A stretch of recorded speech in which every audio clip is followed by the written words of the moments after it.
Hello, hello.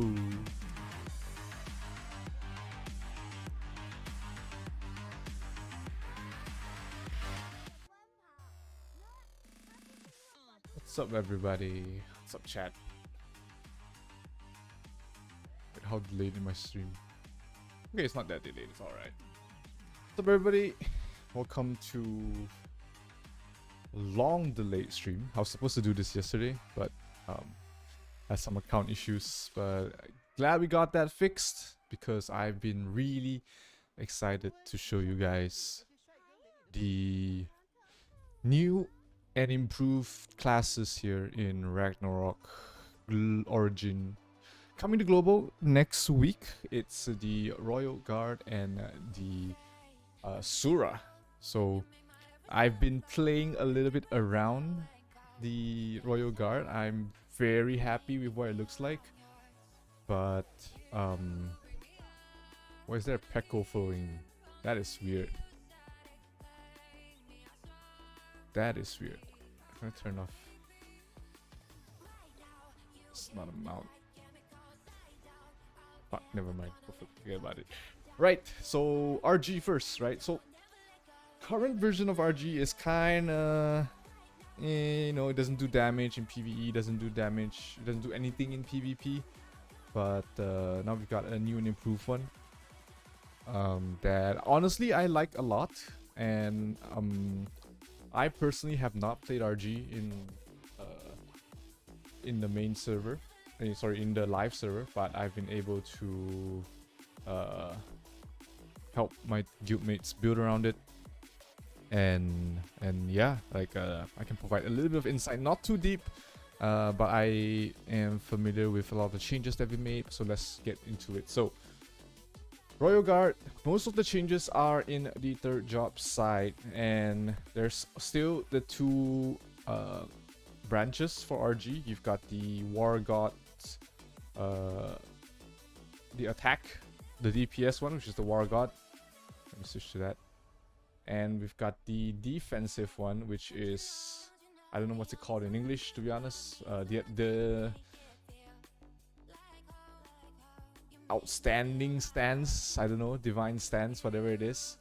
So yeah, so War God, a couple of new skills here. You still have your Half Moon Slasher, but now you have something called Overbrand. This is Overbrand. It's a new skill. It does... Wait, let me just go into a dummy. That's probably easier to show. Dummy. I am lost. Even though I do speak and read Mandarin, I do get a bit lost. So let's take a... Let me just put that in first. Overbrand. Half Moon Slash.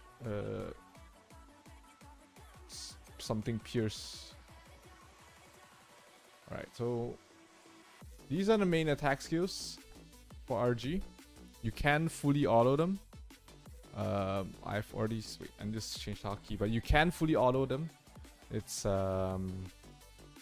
looks pretty straightforward, right? It's a DPS centric one. I think it's still good to use Sacrifice with it, because you get a lot of damage increase coming from the lower your HP is. So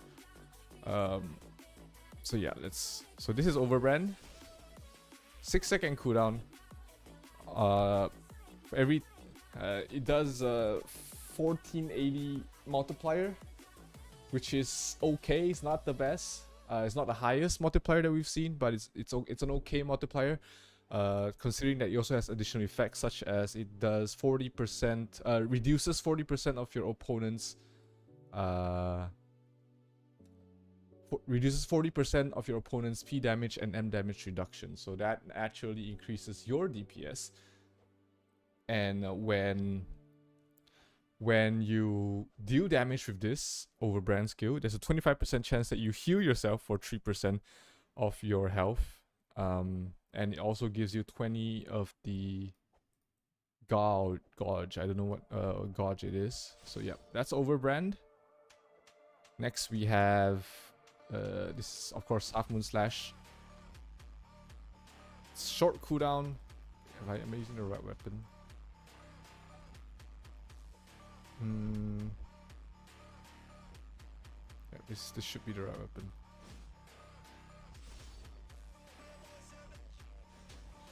Right. So that's Half Moon Slash. It's the same skill. It does 3.2k AoE damage to 10 targets with a 2-second cooldown, and you gain 2 of the power.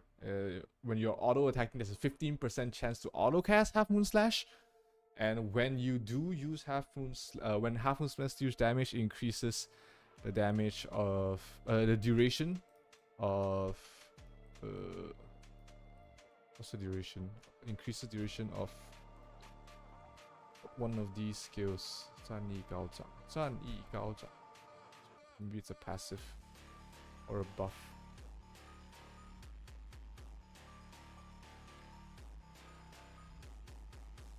I hear it. When it prolongs this form, right? Auto attacks will crit and does AoE damage. Right? So, wait, did I put sacrifice in my auto?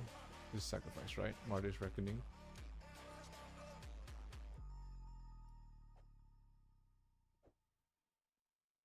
Yeah, this is Martyrs Reckoning. I should put.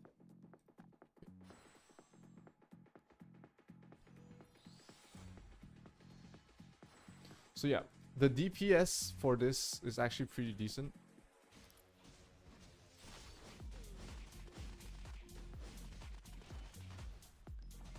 What's the range on this? I heard they buffed this. Like, the range of this. Still 20-second cooldown.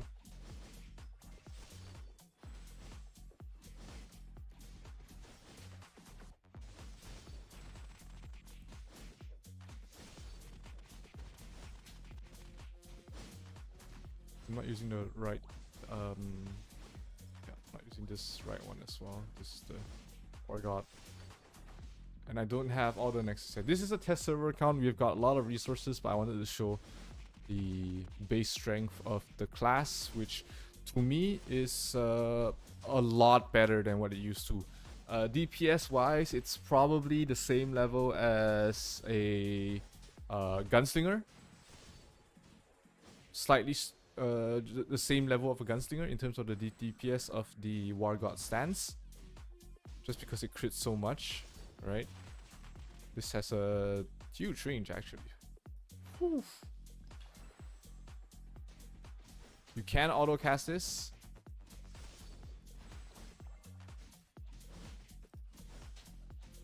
Yeah, there we go. Let's auto cast it.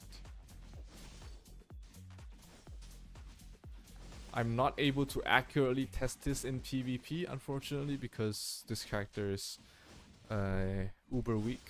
But at least we get a first look at it, right? So the changes that were made for Royal Guard is new skills, of course. Now you've got Overbrand. You've also got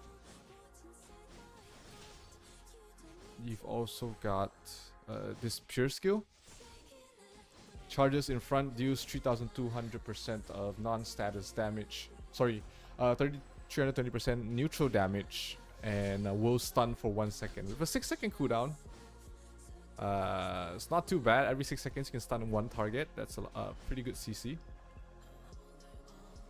And what's the range on this? Let's see. It looks pretty far. Yeah, gonna stun.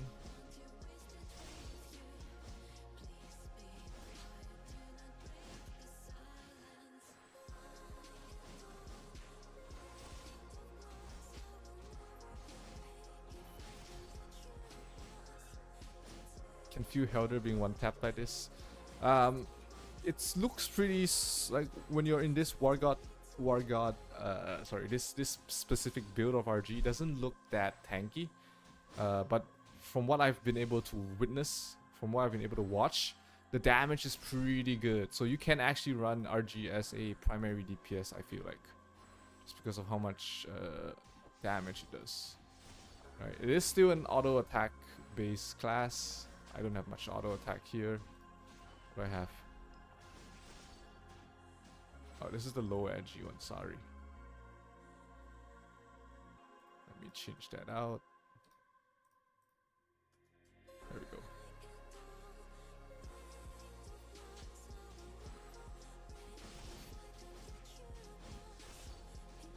So along with sacrifice and other skills, the DPS is actually pretty decent.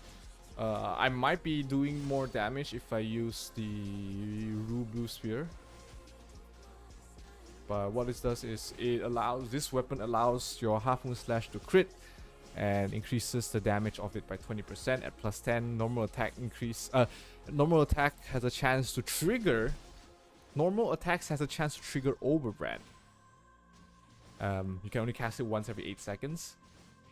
And increases the Overbrand damage by 20% at +15. Increases... what is this?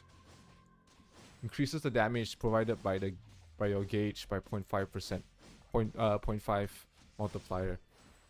And increases the crit damage by 5%. So, overall, looks like a pretty good DPS DPS class, to be honest.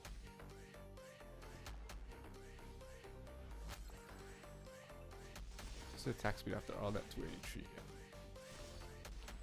Alright, I'm personally not very excited about the War God stance. I'm actually more excited for the tank version. Right. So that uses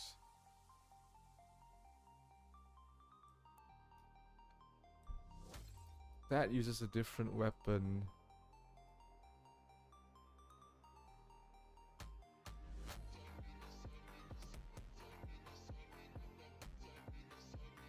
This one. Right. Where's my Griffin? I have to go in. Oh, there we go. So let's go through the skills really quickly, right? New skills includes Genesis Ray. It's an AoE skill that has a 50% to blind opponents for 5 seconds. So this is the animation. This is the range and animation for Genesis Ray. It's pretty huge. Pretty huge range there on the Genesis Ray.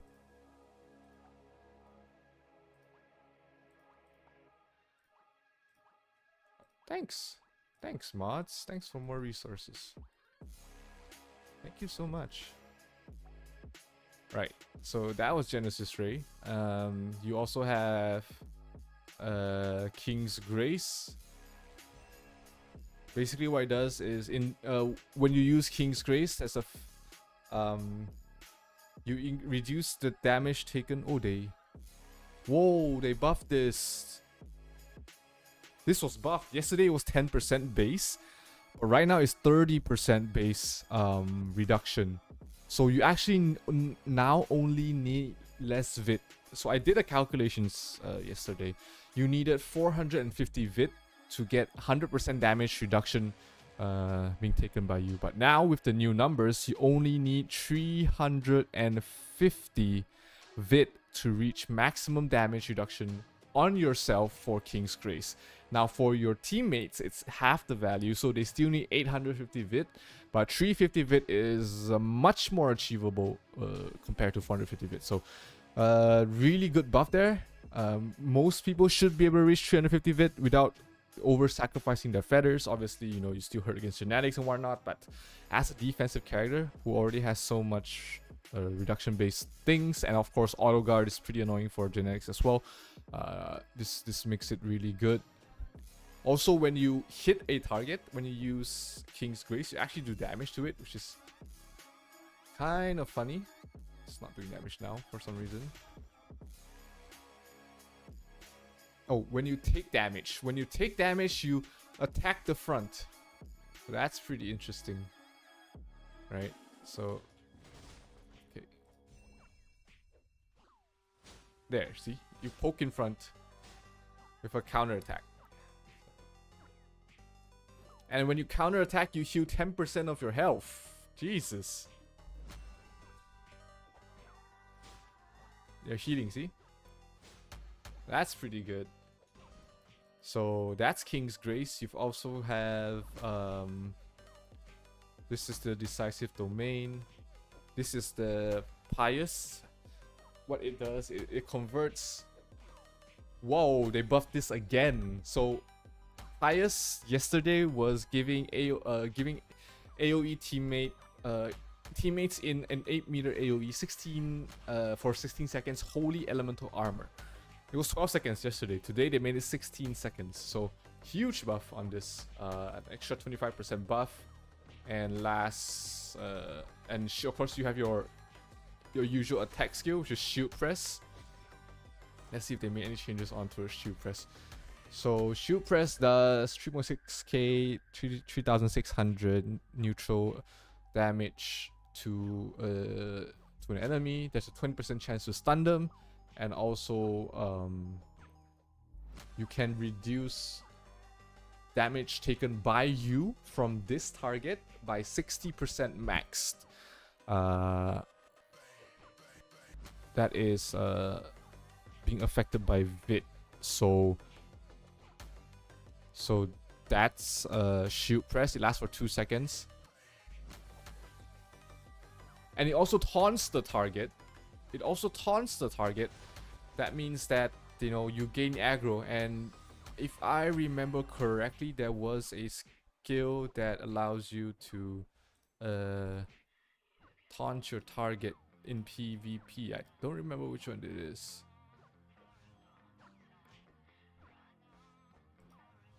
Right, so that all triggers your decisive domain. This is on the blue stance, whatever you want to call it, and this is the decisive domain. So in the decisive domain, it lasts for 7 seconds. Teammates inside the decisive domain take 75% less magic damage. If enemies are hitting from outside the defensive domain into the defensive domain, that damage is reduced by a further 75%. So that's a lot of reduction for magic, anti-magic, from the blue stance for RG. So let's take a look at the red stance, right? So it was bugged yesterday. I hope it's fixed. See, what the bug was is that there's no downtime for the attack decisive domain, because the gauge which is supposed to reset to 0, it doesn't. So it's bugged for now. This is Earth Drive. What Earth Drive does is it deals AoE damage 3 times, so that's 2100 AoE damage. Earth elemental enemy damage, and also reduces 15% of your opponent's attack speed, move speed, and yeah, at maximum it reduces 45% of their move speed. So that is Earth Drive. Right, so that's the base kit of RG. That's the base kit. Let's take a look at the Nexus and Nebula changes for it. Right, first and second job skills were relatively untouched, so not much changes. What's up, Joji? Welcome to the stream. So Nebula, this is the defensive build for it. When you are changing stance every 6 seconds, every second you get 6 faith gauges. It lasts for 8 seconds, so that's 48. And every point of your gauge reduces damage by 1%. So let's take a look at whether it's P damage or M damage reduction. So let's see, 193 at max. So if I use this and I run away,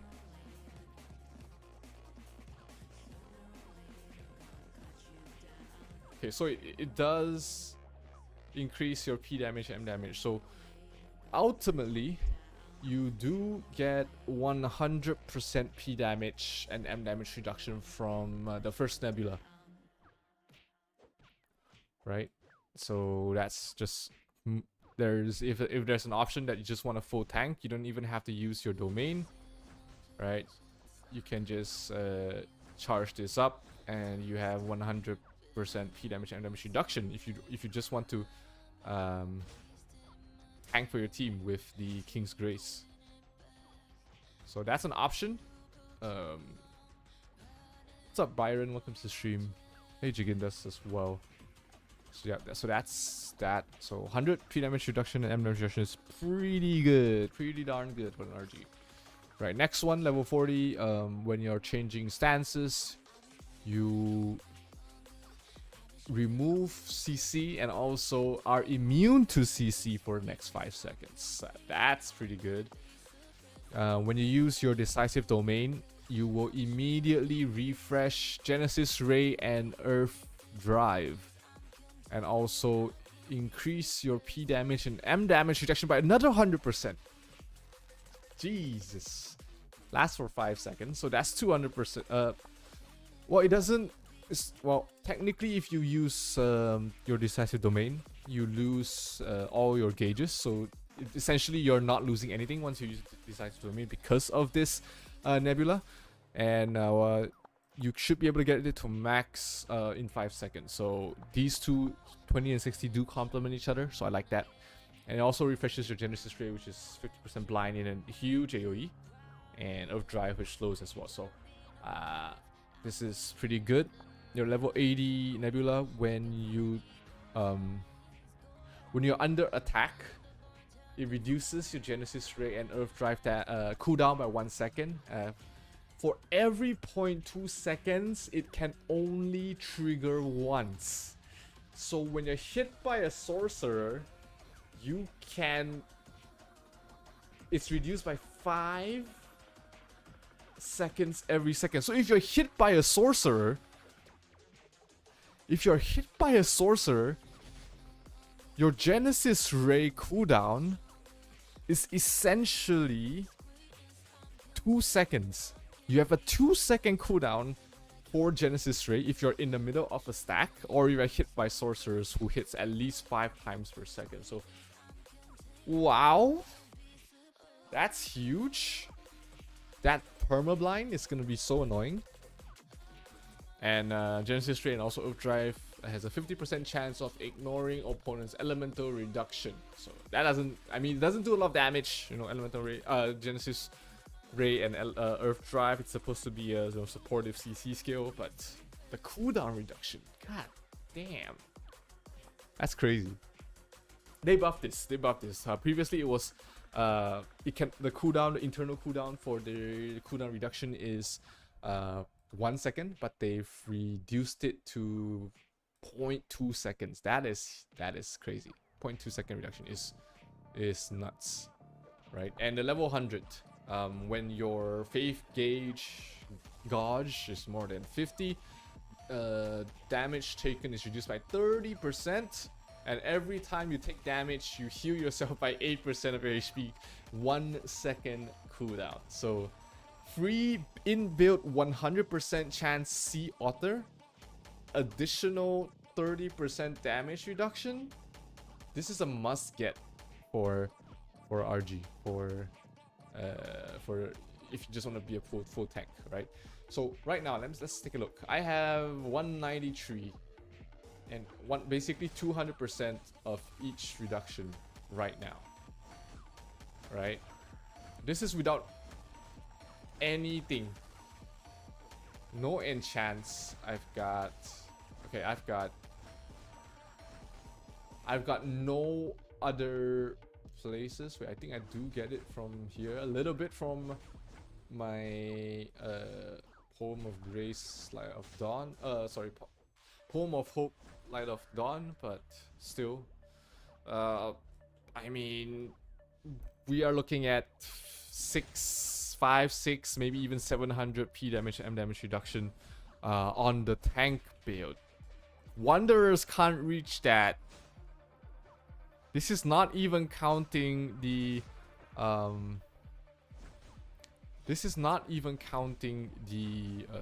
triggered fortify stacks or whatever. So this boy is gonna tank. This boy is gonna tank, man. All right, let's take a look at the next. Oh, wait, let's take a look at the nebula for the War God stance first before we move on. All right. So War God stance level 20. When every time you crit, you gain 1 of your gauge, whatever it's called. I don't know. I'm not sure what's called in English, but yeah, your burst gauge, basically. Let's just call it. When your burst gauge is more than 50, you increase your P damage by 50%. All right, increases your P damage. Wait, this is P attack, not just P damage. Increases your attack by 攻击. This increases your P attack by 50%, not P damage. Sorry, P attack by 50%. That is a lot. That is a lot of P attack there, right? When you use your burst skill, increases your P damage by 30% and also increases your crit damage by 30%. Lasts for 2 seconds. For every target hit by your skill, for every target that is hit by the leap, you extend the duration by 2 seconds. So if you hit 10 targets, you have 22-second P damage and crit damage increased by 30%. So that's okay. That's all right. Level 80. Where every time you kill an opponent, you heal yourself by 10% of your max HP. When you use the, what's the Pierce called? Royal Guard Pierce Ragnarok.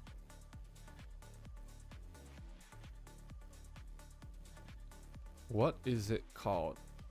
Because I like to call them by their actual names if I can. So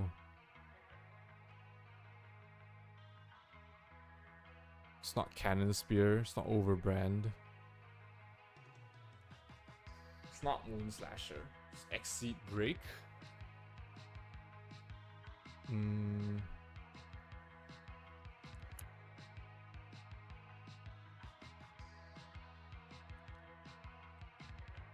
It's Vanishing Point? Maybe.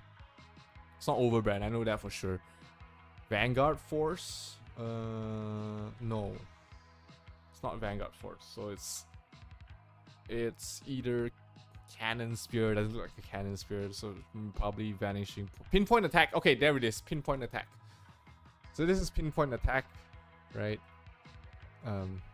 Sorry, I just like calling them by their IRO names. Just makes it much better.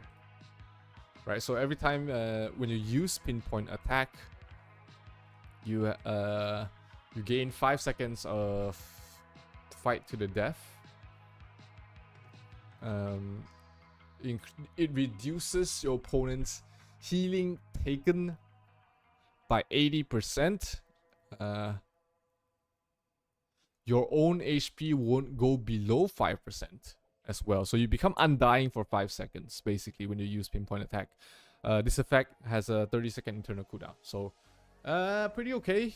You can dive in, hope to get a kill, and... No, this is your own healing taken, sorry. Your own healing taken is reduced by 80%, but you don't die. So it's kind of like a YOLO move in, I guess. Right. And last we have every point of your burst gauge increases your move speed by 0.5%. So at max you get 50% move speed, and increases your healing taken by 50%. So that's that. The move speed is nice, but I don't know if it's like really needed, but why not, right? Most of you should be already at almost Nebula 100. Right, so let's take a look at the Nexus changes here. This is Royal Shield. When you use Shield Press, you reduce the opponent's edgy and luck by 40, lasts for 30 seconds. When you use Decisive Domain, whenever you use Decisive Domain, allies in your Decisive Domain area has a 5 second of anti-CC. They cannot be CC'd for 5 seconds. Your Decisive Domain lasts 7 seconds, so that's almost 100% anti-CC in the Decisive Domain alone. And oh, there it is. When you use your attack stance's Decisive Domain, you can taunt enemy players. You can taunt enemy players. So let's take a look at what taunt does to give you guys an idea of how big that is, right? So what taunt does is... What's this taunt?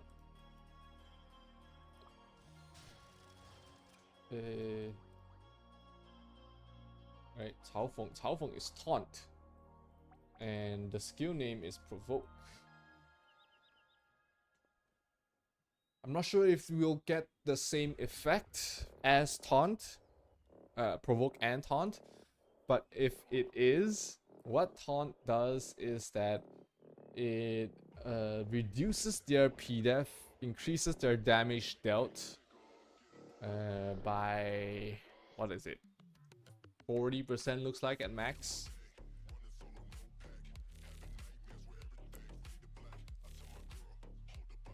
So that's if it's the first class taunt effect. If it's not, then it's probably something else. But yeah, so that's that. For your decisive domain, when you use your decisive domain, when you use King's Grace, your allies' move speed is increased by 5%, enemies' move speed is reduced by 5%, and it lasts for 2 seconds outside of it. Taunt like Axe, where someone can still attack you. Taunt, people can attack you. They cannot use skills. I'm not sure if they can or not, but being forced to attack a target you don't want to attack, that's huge, right? If taunt works off in PvP, that's pretty good. So as far as I know, you can attack when you're being taunted, you just cannot change targets, right? So if that mechanic maintains for RG, for PvP, then it's good, right? I mean, your opponent can still attack a target that can still attack you, but he just cannot choose the target. He cannot change to target your priest, for example, or your performer, or your genetic, or your DPS. Bewitch, so the difference, right? Bewitch, when you're bewitched, you cannot attack. You cannot use skills, you can do anything at all. You're just walking towards that pretty lady wearing very skimpy clothing and with a whip, you know, no judgment, you know.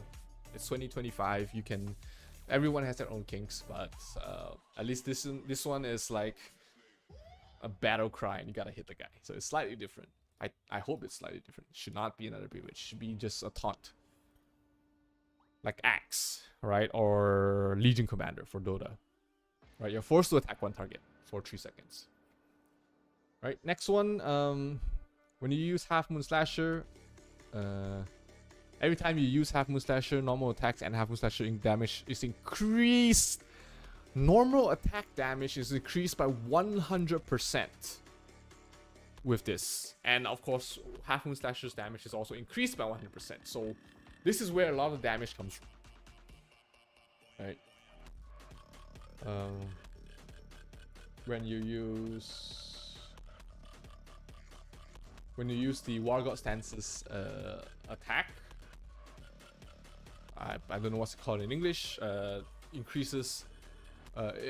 increases that damage by 100%, so your burst skill damage is doubled, and also knocks your opponent up in the air for 1 second. So that's like a 1 second AoE CC, pretty good.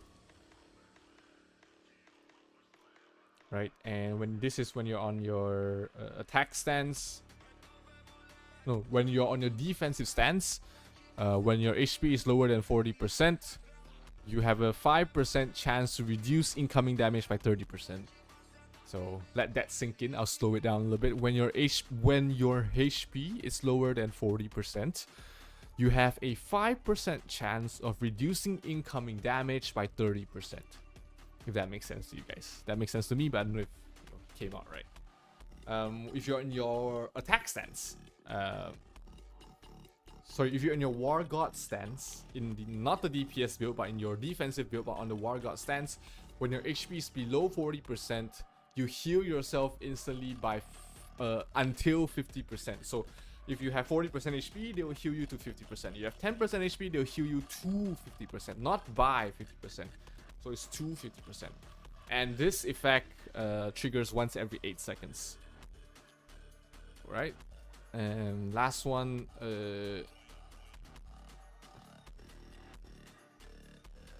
during one of your buffs, you have a 15% P damage and M damage reduction. No, sorry. During your buff, you increase your P damage by 15% and increase your P damage reduction by 15%. So overall, just a flat buff to which one is it? This one. Your God Shield. Your what's it called in English? I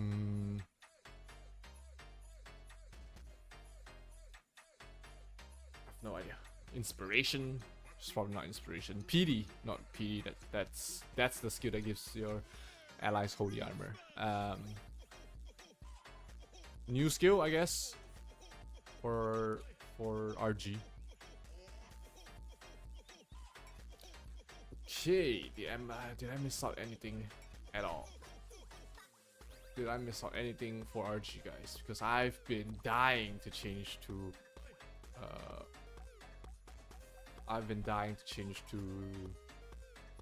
Sura.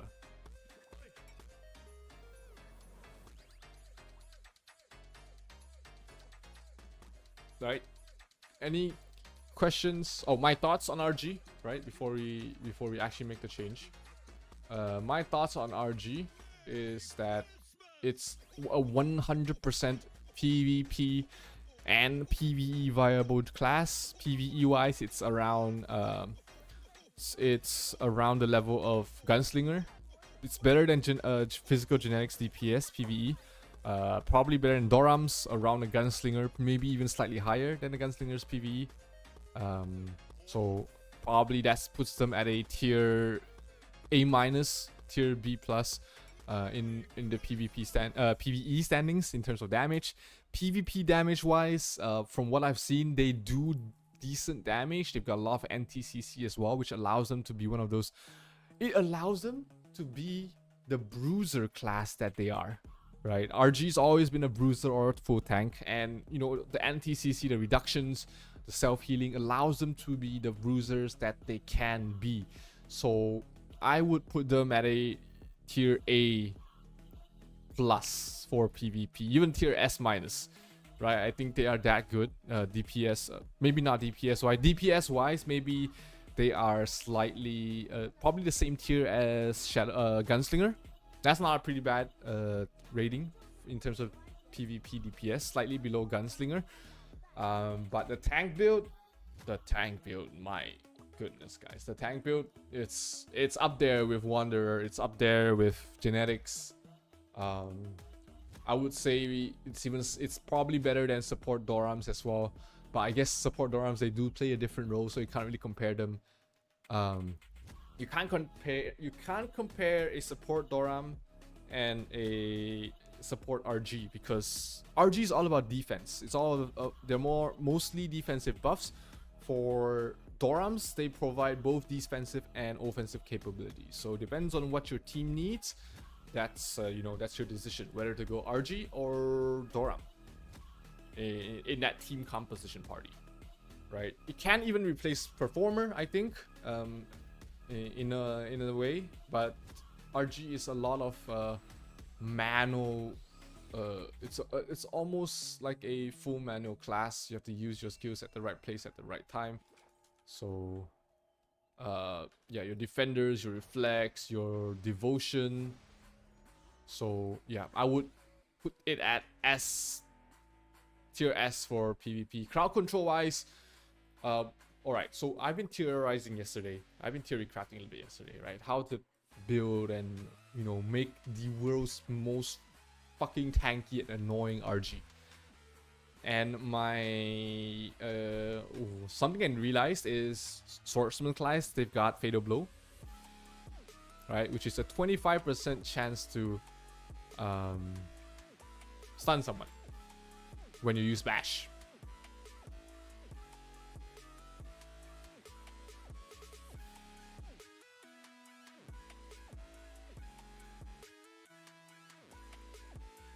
Right? It cannot. This even bypasses stun resist. It doesn't bypass stun immunity, but it bypass stun resist. So So that is that's great, right? I mean, but you don't use bash. You know, some of you might go, but we don't use bash. You know, blah blah blah.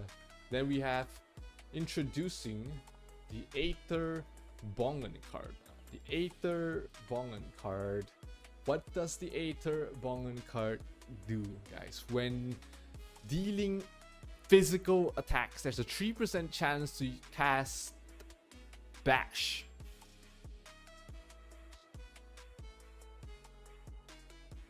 Right, and normal attacks have a 50% chance to cast bash. So when you use Aether Bongan and you leap into a group of people, bash for days, guys, stun for days, then you've got Genesis Ray, silencing for days, then you switch to your, and then you switch stances, you go Earth Drive, then they're slowed immediately after they're stunned. Your weapon cards, you use familiar, probably not familiar since you already have blind, right? You use what you want to use here. You're probably gonna use Curse, Magnolia card plus Requiem card or something along those lines. You got bash, you got CC for days. If you're a Wanderer, if you have a Stormy Night card, bam, now you have freeze, you have knockback. So in terms of crowd control, this guy's got it all, man. I mean, that's why I putting him as a tier S for support / tank in PvP. And you know, that's always been the problem with RG, right? People have been saying, you know, RG's, you know, great in PvP, nice in PvP, but you know, their PvE sucks. Now they fixed the PvE portion, right? Same DPS, same tier DPS as a Gunslinger. That is not a bad place to be. Gunslinger PvE DPS is pretty decent, right? So yeah, like, I think, you know, this is good enough to revive the class. I foresee that we're gonna be seeing so many fucking RGs in the once the patch comes out, right? And especially with Odin Cup coming up, this is definitely gonna be shaking up the meta.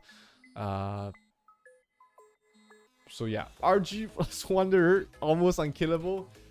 Yes, you literally have to go through Bewitch, go through Taunt, go through 2 of the stacking reductions that comes from Sincere Sound, as well as your Decisive Domain, as well as your King's Grace, as well as the Taunt, as well as the Stuns, as well as the CCs, as well as the Blind, and the Devotion, and the Reflect, and the Defender, and the Auto Guard. Do I need to go on? Oh my god. Dimensional Drill is gonna be a pain in the fucking ass. Dimensional Drill. Magic Genetic plus Wanderer plus RG plus Priest plus 1 DPS on both sides. The card's not moving anywhere, guys. The card's stuck in the middle for full 6 minutes. And it's gonna be so fucking cancerous, dude. I can see it already. It's gonna be so fucking cancerous. God. Alright. I know a lot of you here are for Sura, but I really enjoyed.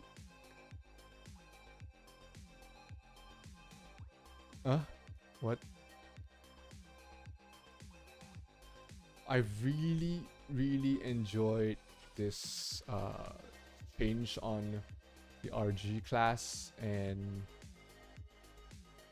I just can't wait, man, to see it in action in the live server.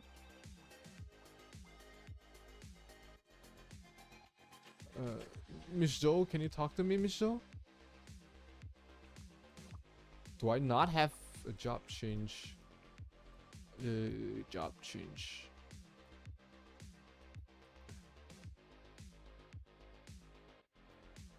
Do I not have a job change? Where the fuck is it? It's consumable, right? Consumables. This is a job change. Right, there we go. Huh? Why can't I change class?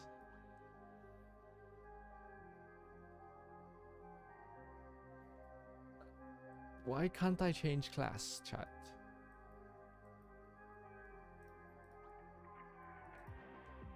It's telling me to fuck telling me to go away. It's kind of rude for her, but she's telling me to go away. Do I need to do a quest?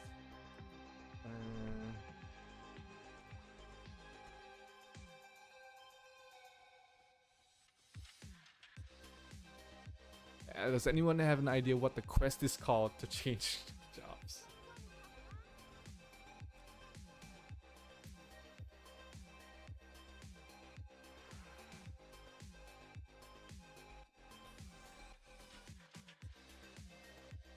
I gotta find a job changer, man.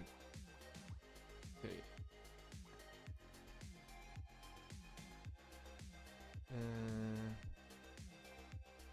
Adventure. Sanctum.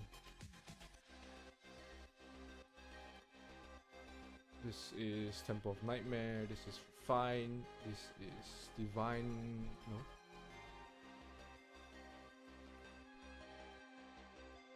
This is Sigils. Yeah, there was a quest on how to change jobs.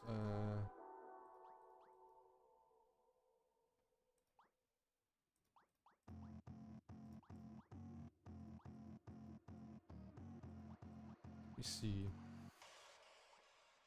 The Sigils, Moonlit Arena, Enchant, Mount, Feathers, Academy, Life Skill, blah, blah, blah.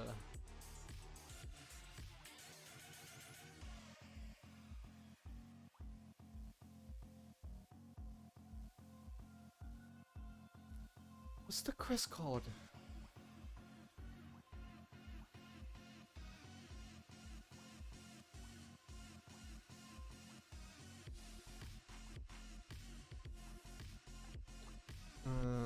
God.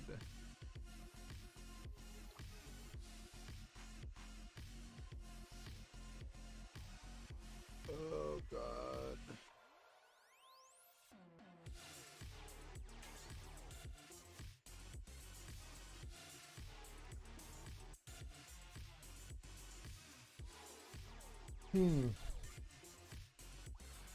Wait, that's Miss Show, right?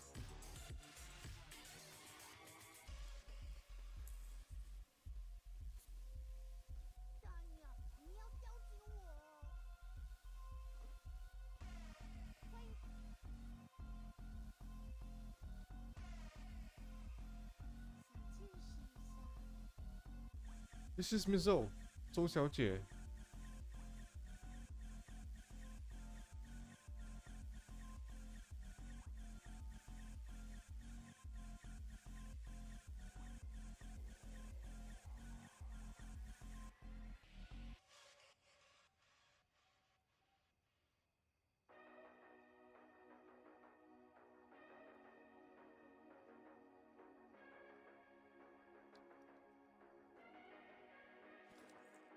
Why can't I change jobs? Guys, what's the job change quest called?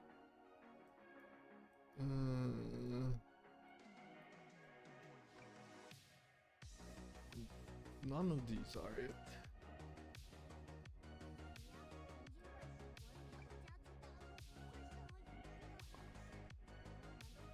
I'm gonna do some random quests and see if I can change jobs.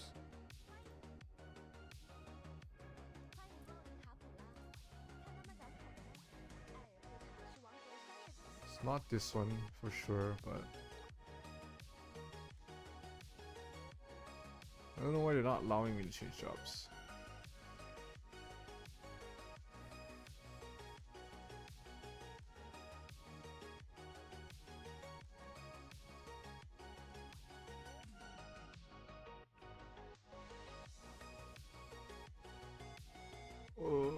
What's the quest?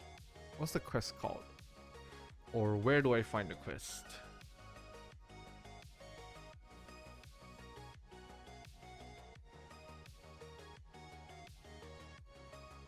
I think you need to be level 70 to get the... I mean, I'm obviously level 70. But like if you're making a new character, you need to be level 70 to get it.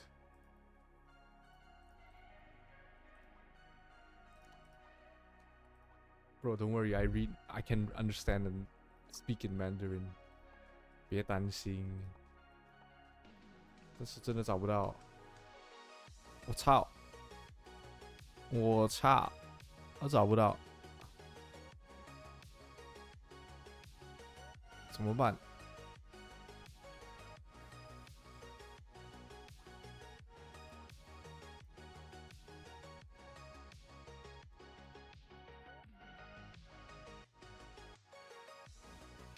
去哪里换职业呢 ？Still asking me to go Frontera. Talk to Miss Zhou. That's the job change, right? Can you go back to SC? That's it's not the question I'm gonna answer from me, my guy.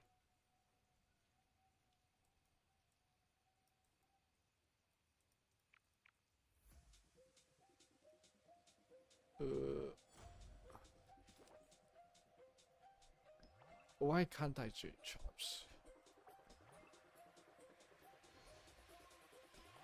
Am I missing something?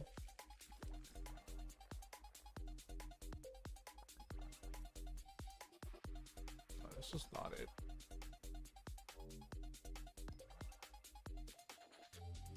This escort.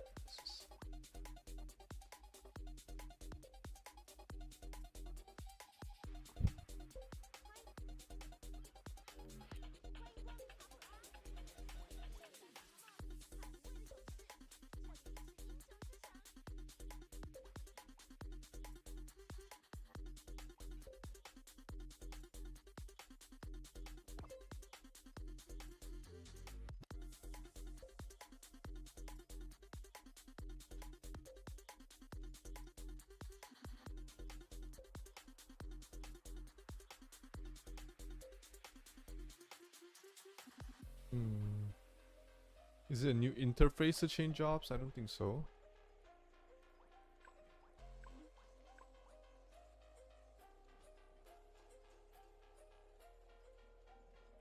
I mean, I removed the sigils. Alright, speaking of sigils, let's we didn't take a look at the sigil changes. There any sigil changes for Royal Guard? Royal Oath, Half Moon Slash has a chance to use overbrand on a target. Oh, when an overbrand, when Half Moon Slash connects to someone with overbrand, you do AOE damage, 600% AOE damage to AOE physical damage, and it heals you for each target hit for 2%. So when you hit the maximum 5 targets, you heal by 10%. And this effect only happens when you are above 50% HP.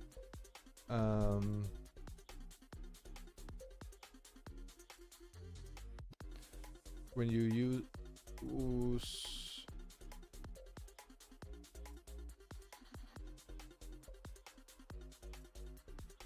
okay, so it comes with an inbuilt Smarter's Reckoning as well. With the sigil, so you get inbuilt Martyr's Reckoning that does 4% of your max HP as damage. Oh no, sorry. It consumes every normal attack will use 4% of your max HP to automatically trigger Half Moon Slash. This effect will only happen when your HP is more than 50%, and you can only cast once every second. When your HP is lower than 70%, Half Moon Slash. Every time Half Moon Slash connects on somebody, it heals yourself for 4%. So that is new. This is like an offensive one. It feels like. There's a defensive one. This one, yeah, Royal Oath. When you're in your defensive stance, when you are in the defensive stance, in allies within 6 meters,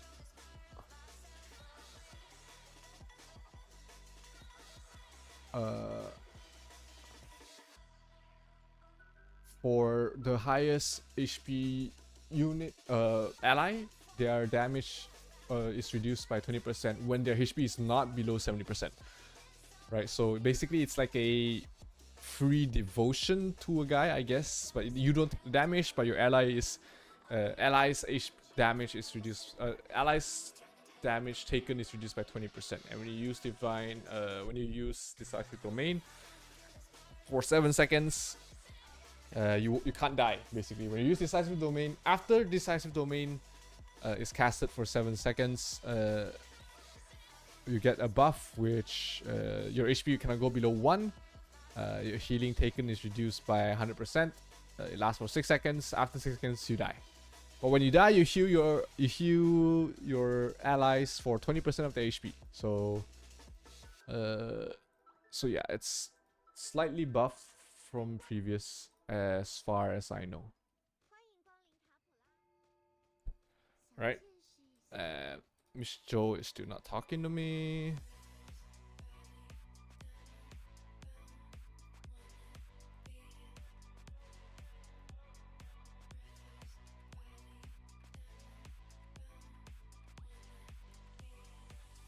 Let me clear some of these other quests. Maybe there's just too much quests here, right? Maybe there's just you have too many. I have too many quests.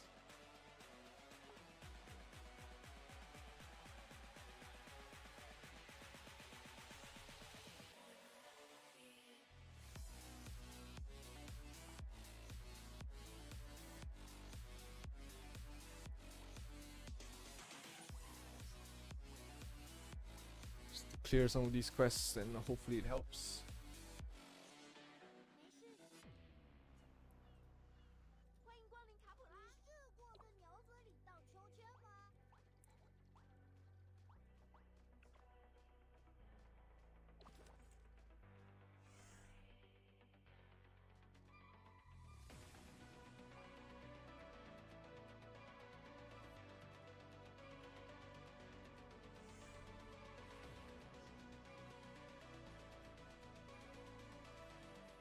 God damn it, why can't I? Why can't I?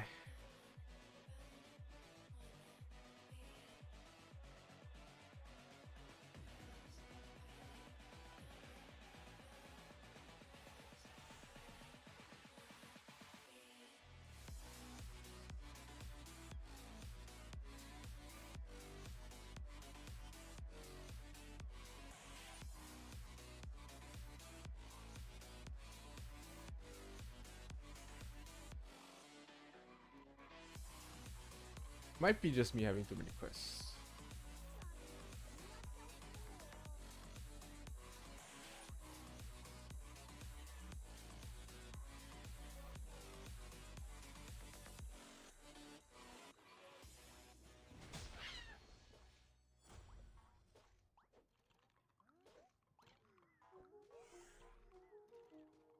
How do I check completed quests?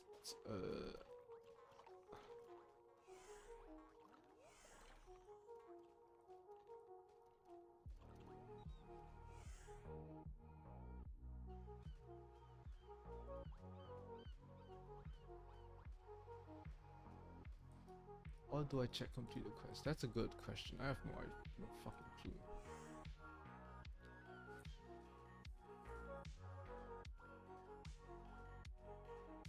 Can't even view all the quests here. So the only options are display recommended quests.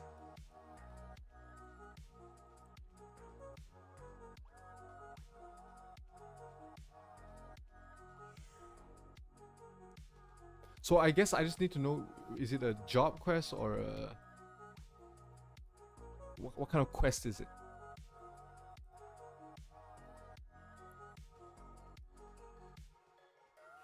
Let me see. Let me check, Byron. Guide under quest ROO.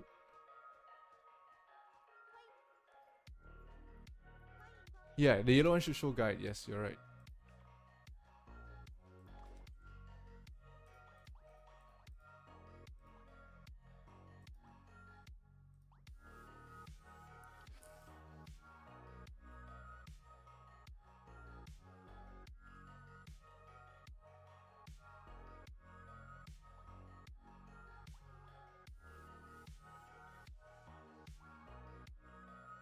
Okay, that's one quest done. Do I get another quest? This is story. This is adventure. This is guide. This is guide. They're all yellow here, Helder.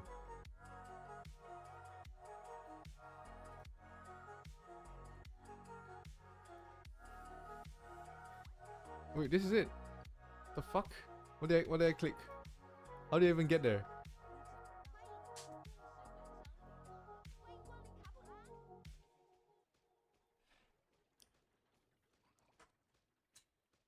I clicked on the NPC. I clicked on something, it showed up.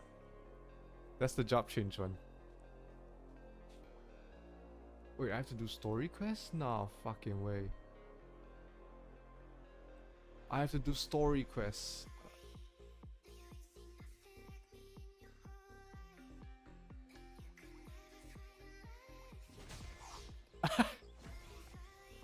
Because I skipped all the levels, I never did some of the story quests, so it's...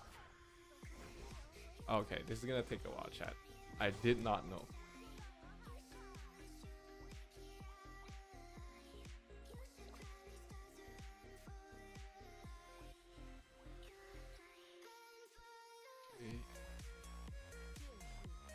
Okay, I found it. I found the quest. I found the quest that I needed to do.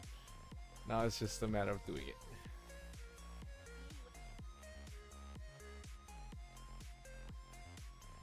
Oh my god, remember this quest, guys.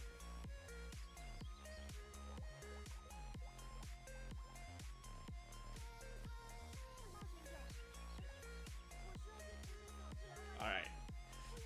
Quest stream before I can even change job. I didn't know that's a pain.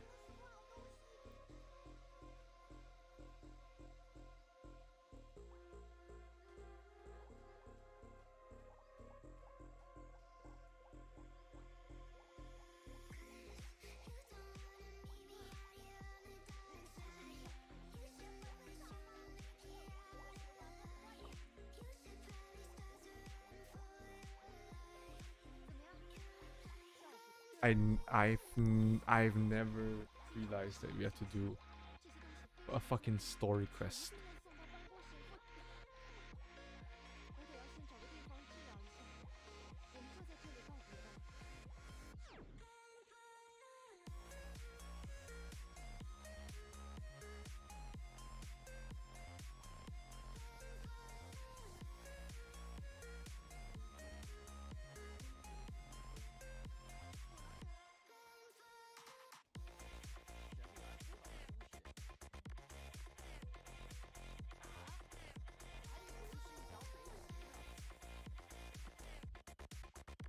Yeah, Debbie, you don't know anything. It's okay. I'm kidding. I'm kidding. I'm kidding, Debbie. Don't be mad. Don't be mad, Debbie.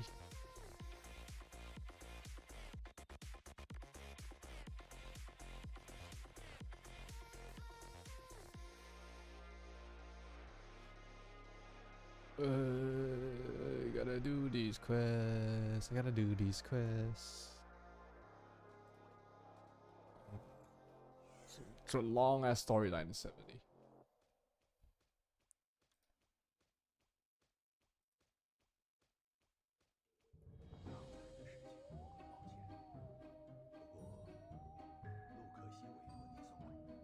White mask.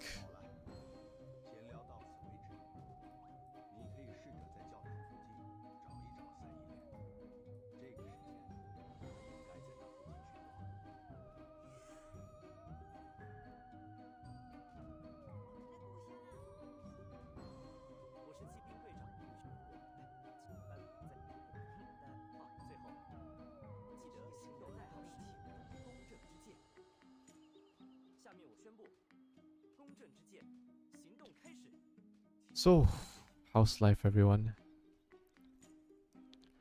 Is anyone planning to change? I know a few of you are planning to go Sura, but after seeing RG, and is any of you interested in going to the way of the sword?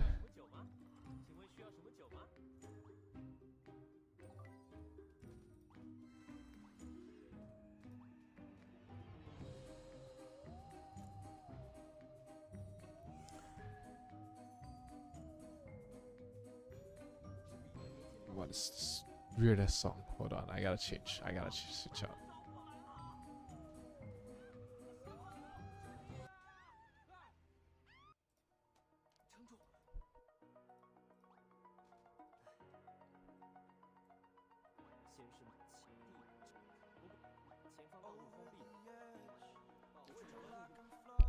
Oh my god, we gotta keep flying.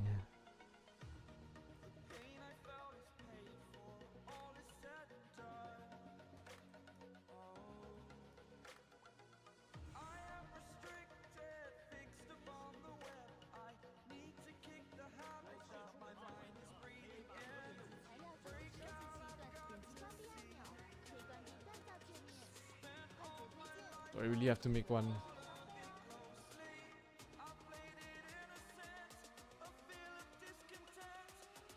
Let's see. I just have to make anyone, I think.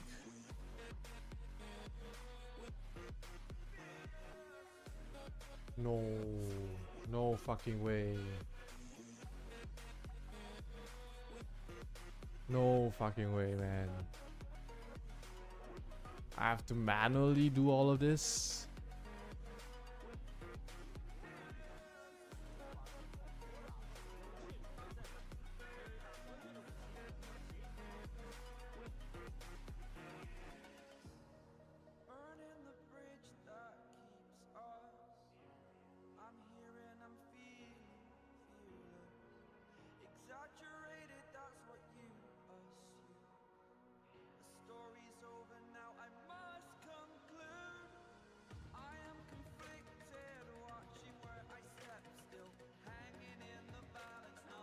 God, wait, let me figure this out. Let me figure this out.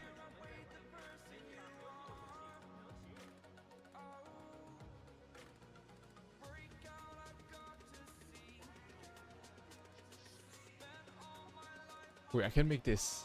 Wait. Yes, never mind. I did it. I did it.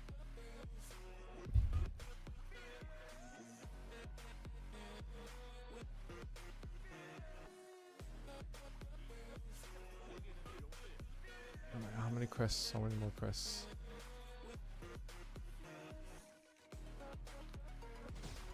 I have to finish this quest, Helder. These quests. There's a lot of quests.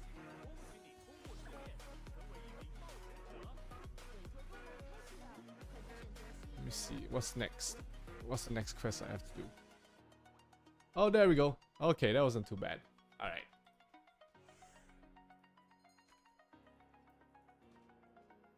That was not too bad. Alright, Sura time, guys. Sura time. Just gotta finish one last quest.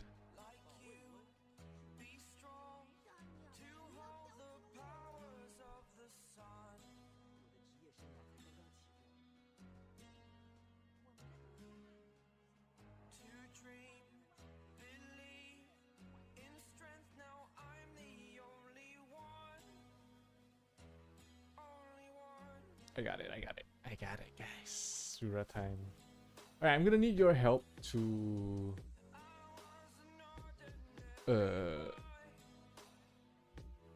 Alright, alright. In the new upcoming patch, there's also a change that allows you to have an easier time changing classes. So what a couple of the things are, I'm pretty sure some of you have already seen it in the video from Mume, that they are giving free resets for a couple of things.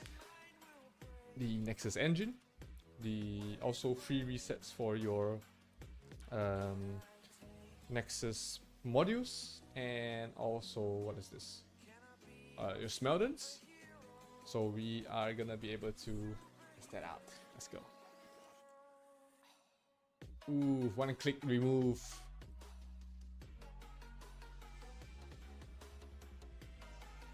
Here we go, guys. Here we go. Topless. We're going topless.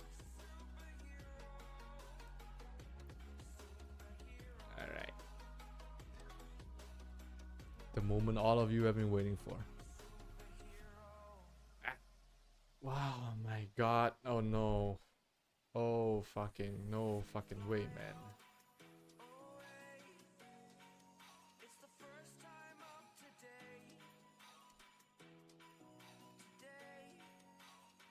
No fucking way. I have to. Same account issue that happened yesterday happened again today.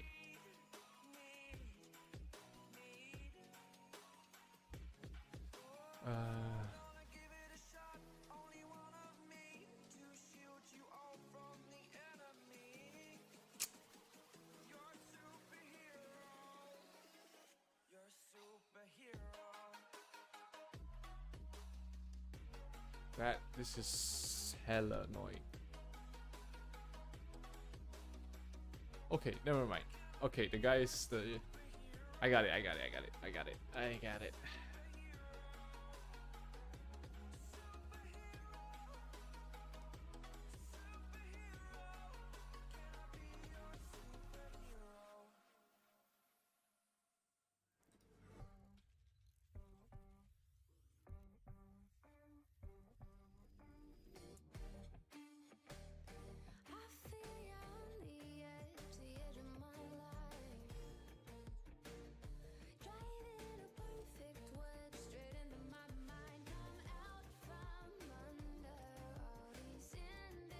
Give me 1 second, guys.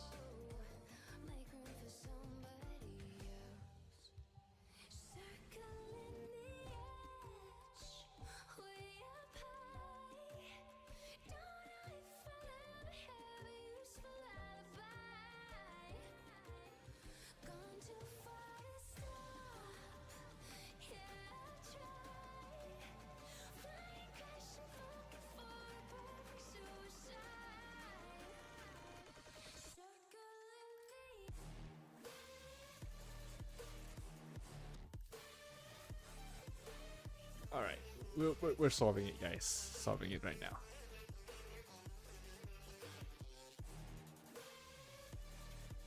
Are we in? Yes. Yes. God fucking damn it. Oh. There we go, boys.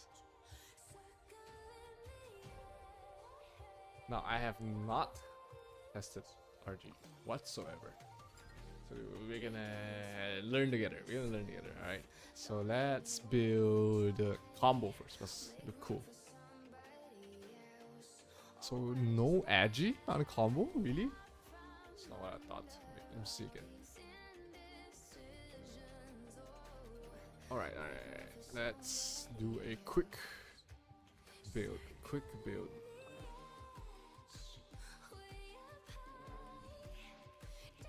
Doesn't help. Thanks. Okay, we're gonna do the suggested one for now. Alright, since I have no idea whether I need attack speed or not.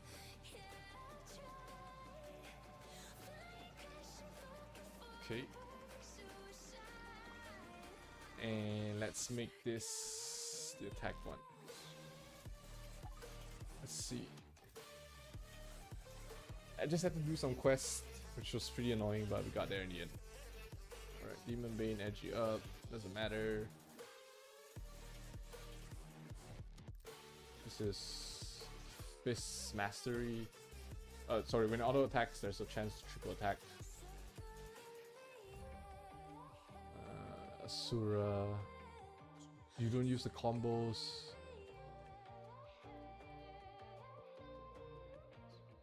Steel body. Body relocate. None of these combos is well interesting.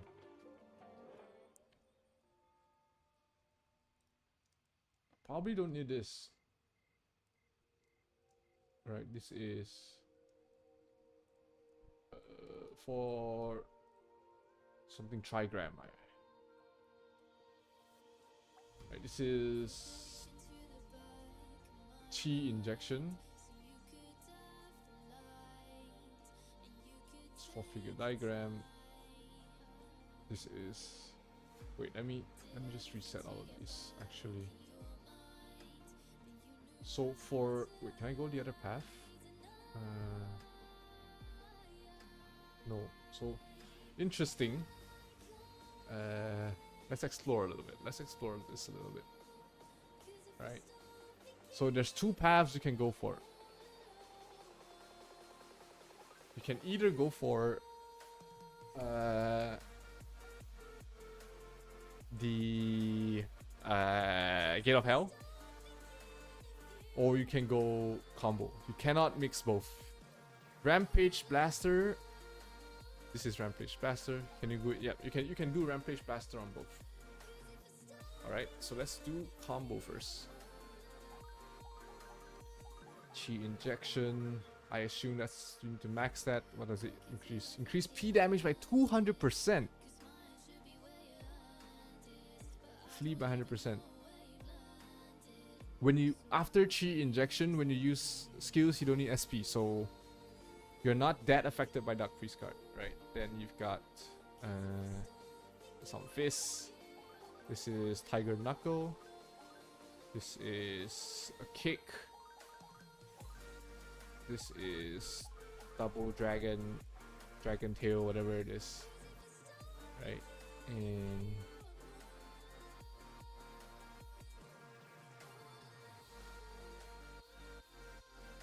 no, your P damage is increased by 200%. Right. So how many? I have 9 skill points left, so I can't max all of them. Let's see what else are important. This is Gentle Touch Rejuvenate. It's anti-CC, I probably need this. This is Silence. Probably you need it for PvP. PvE, not much. This is Curse Circle. 心如止水. You need this. Okay, so to max these, let me see the multipliers here. You need 40 true powers, 40 TP to use this skill. It's a burst. It's not a burst. It's also a burst.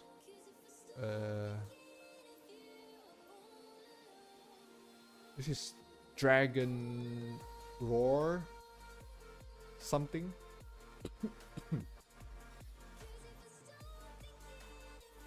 Yeah, so this is where I need your help here.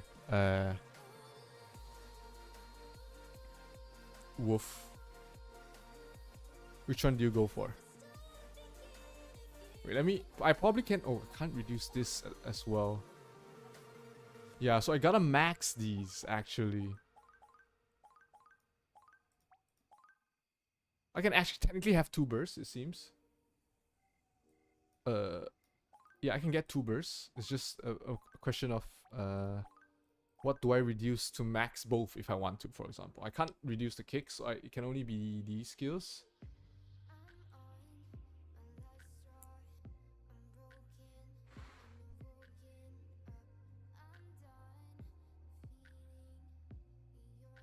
Okay, let's read these skills, right? So this is Dragon Roar. Left one? Okay, I'll max the left one. I'll keep this 2 for testing purposes, alright. So let's see the new one. What does it do? Well, you need 40 TP to use it. Burst. Enters a state for 10 seconds. Lightning Fist state, Lightning Knuckle state, whatever it's called. Move speed is increased by 40%. You are immune to CC during this stage. Increased damage done by your 2 damage skills. 虚弱强势. This kick and the fist by 250%. The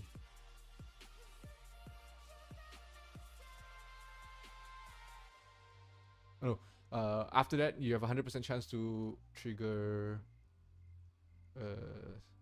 What's this? Steel Fist. Let me see. What's that?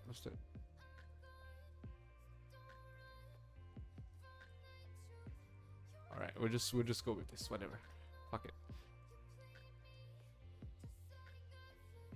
This one looks like it's more damage though. Like this one is 3.6k. I guess it buffs your other skills. Oh no, sorry. Yeah. Let's see, what's the damage multiplier on this? 3.9. This is just a buff for your other skills. Right? This technically buffs. Okay, it still does 3.8k damage, but it buffs your other combo attacks. So this other skill directly deals damage and also refreshes your some of the other skills.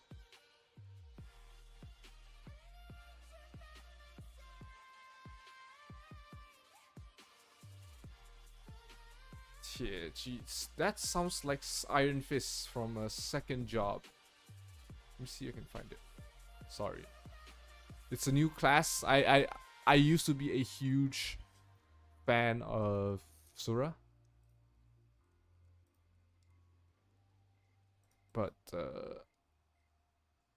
yeah, we all know what happened in third job.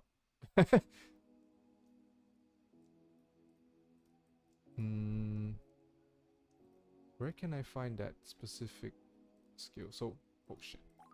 So what I'm trying to find, let me show you guys what I'm trying to find. So this triggers, it gives you 100% chance to trigger Blade Stop? I don't think it's Blade Stop, but no, it's not Blade Stop, it's something else. I'll forget about it. Alright. Shut up, Petter.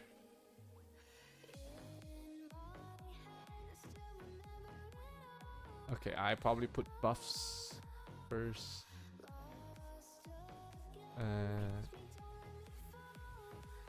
It's there. Here we go. And hit the explosion. No, this is the.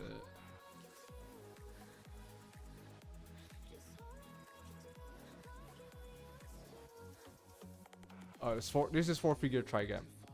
Whatever. Okay, and I probably do I need auto attacks? Probably not.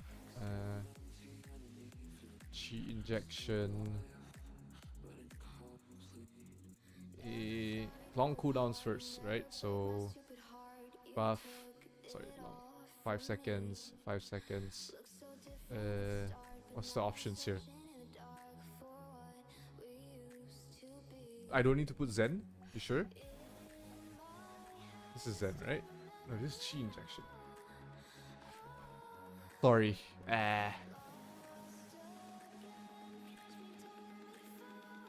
You kind of need to put Chi injection, no? Auto? No, you don't. You don't have to put Chi injection. You're right. Okay, so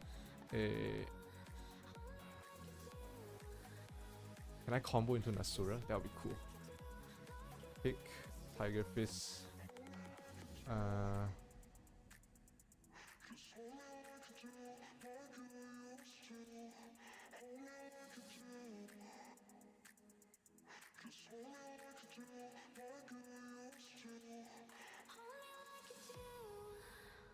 Okay, let's try both at 2. I don't know what's the proper settings for this. I'm just gonna wing it right now. Where's my weapon? There we go.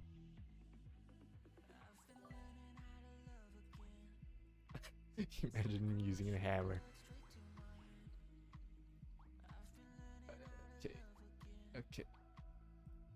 Okay. No shield, sorry bros, no shield. We tried. Okay, probably Tears.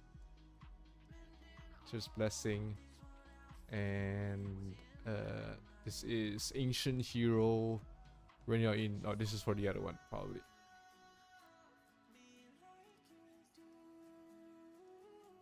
Not this one. Raising Dragon. Increase.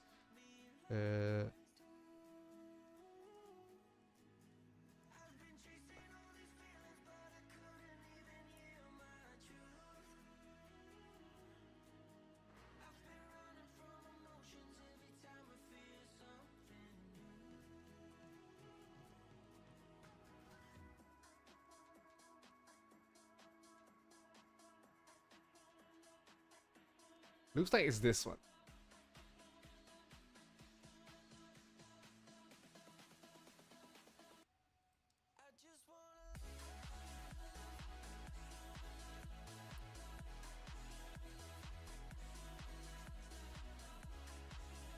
Check this one. This is this is from like the level 80 fish looking thing. The pufferfish, the FO. This is the FO one. This is not what we want. This is for finger offensive. This is the pufferfish. This is 10% chance to enter steel body. Sorry, enter blade fist. Not blade fist, steel body, blade fist. Blade stop. Oh no, this is crit. Yeah, okay. So this is shadow strike.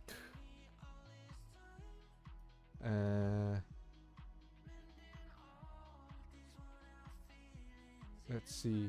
When using knuckle punch, 1 second.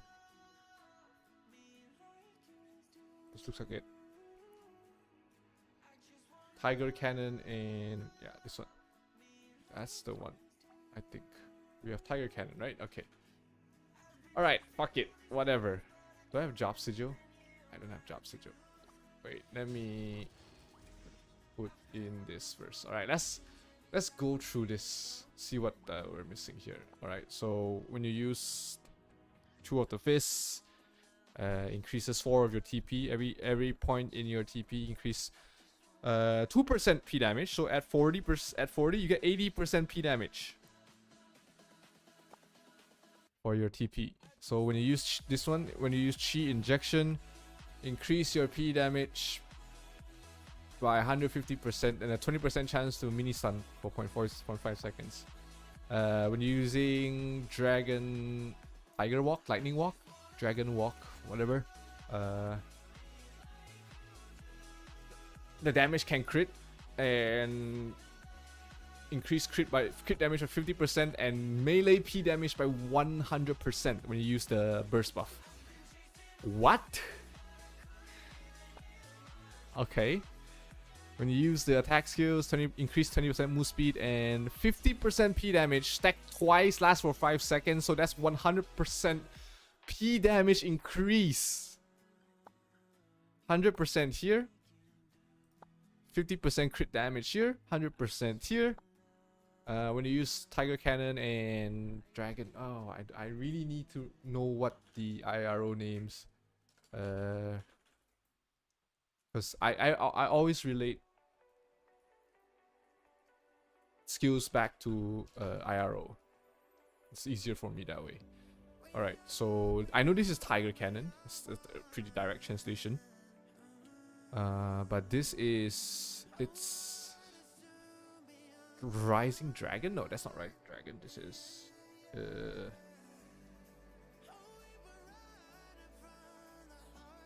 Dragon combo? No. Okay, whatever it is. Fuck it. Wait, I didn't read it. Oh, increase the range by +3.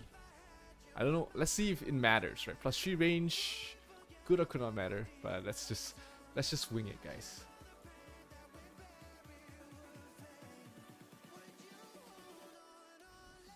Alright.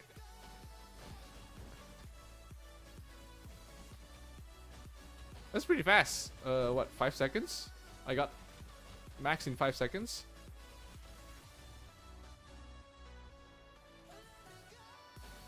Oops. Okay, let me remove Asura. Wait, I just Asura again. What the fuck? Critic explosion. Oh, I'm on perma Asura now. Oops. Sorry. Let me remove Asura. Okay, critic explosion. I need SP. Hey, I should probably put some SP regaining skills here. So chi injection and this one, right? Right.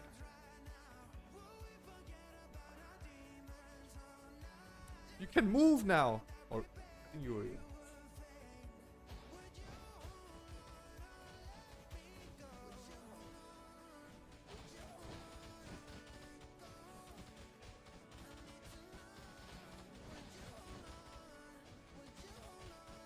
this is okay. Wait, let's remove the buff from the auto.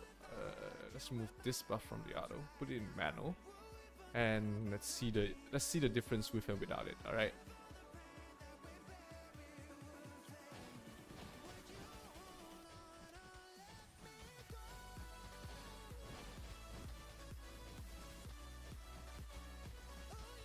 Okay, so you do dash forward to hit the target. Nice. So you can infinitely chase people if they're running.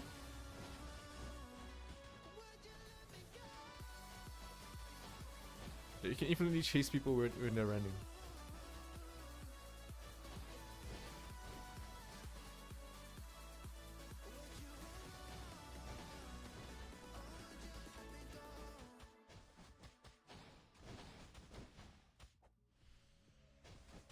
Okay, that's power implantation. So if I burst now,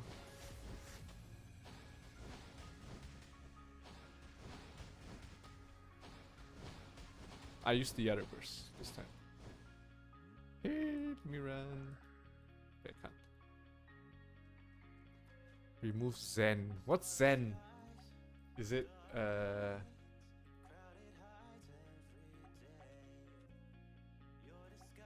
is this Zen? It's ISS? ISS Zen? Sorry, increase spirit sphere.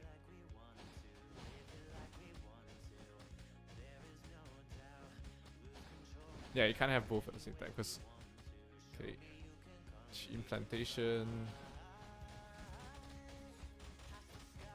Why am I not critting? The one like holding a... Yeah, ISS, there we go. I knew it. Come on, guys.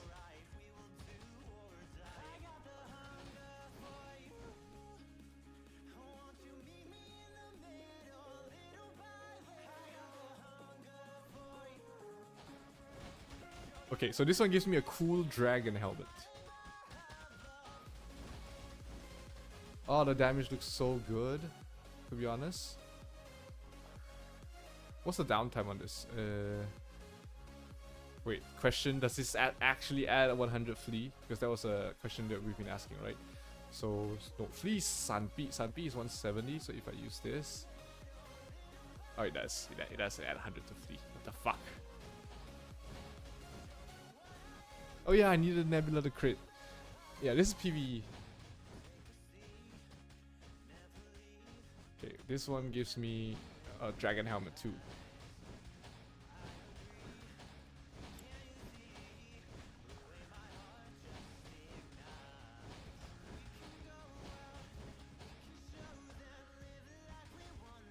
You take what, 5 seconds to reach DP again, then you can burst.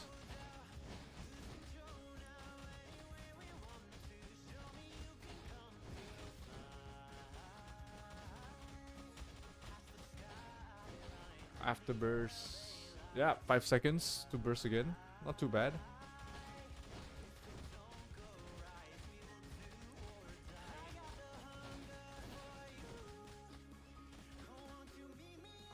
You can still use Sura as a finisher. Let's go. Fan shape. Alright, bro. I have no idea what you're talking about.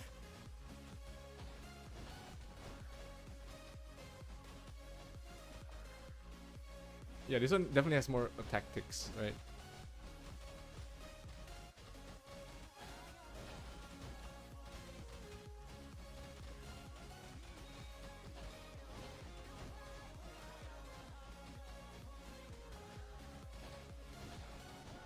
Yeah, looks like close to 100%. It's better than Sork. It looks like the uptime for your burst. It lasts 10 seconds, the 15-second cooldown. The 5 seconds is enough to get you the next max stack. And you go back straight fighting. Okay. Pog. Does body relocation have a movement tag? Does body relocation have a movement tag? No. Body relocation has no movement tag. How long does Chi injection last? Chi injection lasts for... doesn't say.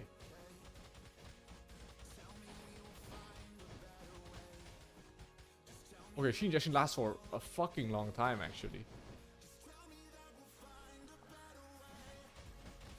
Chi injection lasts 15 seconds. So you have 15 seconds of fuck you Dark Priest card. And you don't need any SP to use this, so Dark Priest what?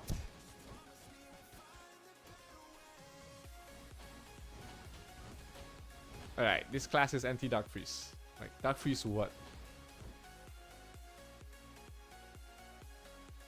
Try the other burst. Wait, I need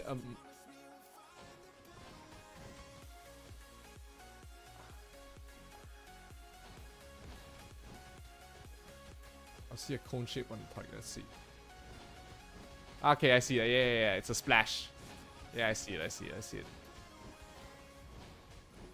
Yeah, it's 100% uptime. Jesus. I can even put Chi injection on auto if I want to. I feel like. Right? Why not? Okay, let me put the burst on auto too.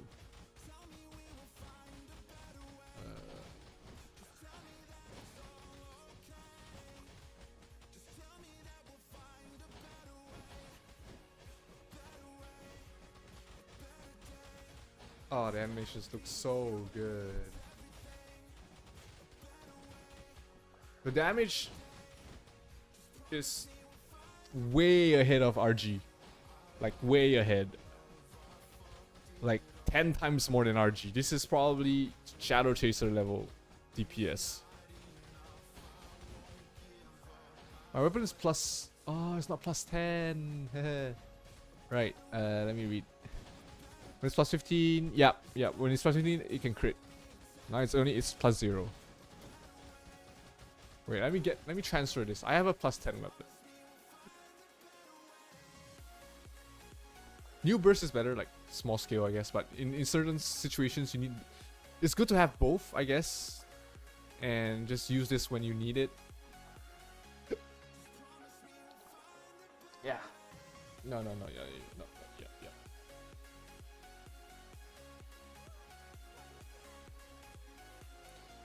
Okay.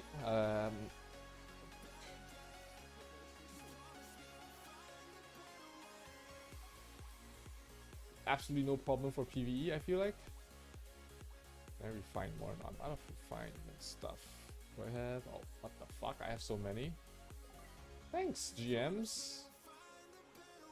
Let's make it plus 15. Yeah, plus 15. Just to see the full effect. I'm so happy to see this, to be honest. Do I have weapon refine? Please tell me I have weapon refine. No? GMs, you gave me all of this and no weapon refine.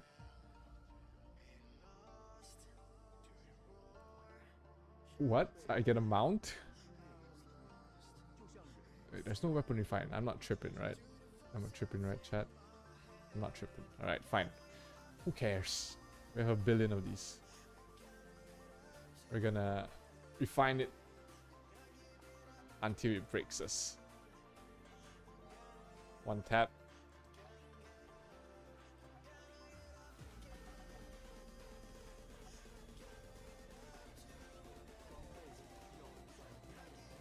It's plus 9 again.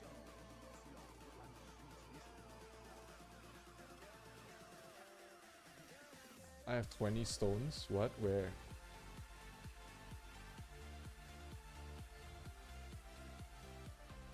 Nah, you're tripping. I need more of these. 50 is probably enough. I got 250 Kenyans. You're right. You're absolutely right.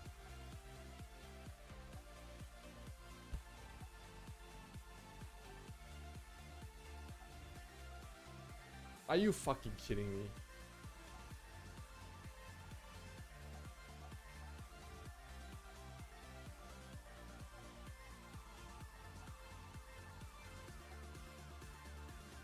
Are you kidding me? Box next to the Nexus.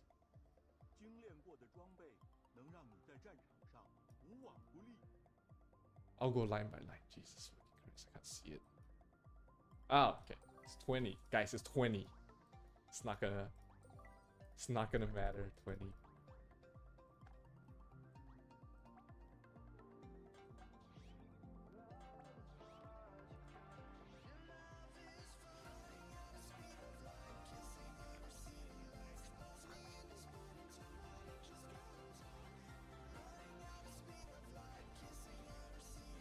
Fuck.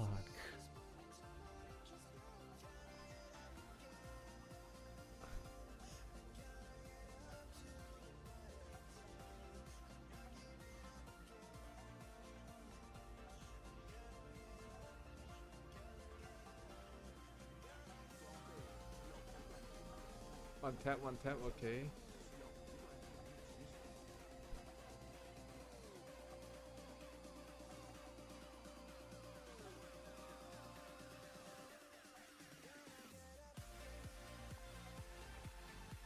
The flashbacks.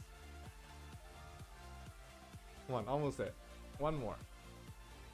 There we fucking. Wait, why is it limited to plus 15? What the fuck? Game, hello? Whatever. Doesn't matter, I got what I wanted.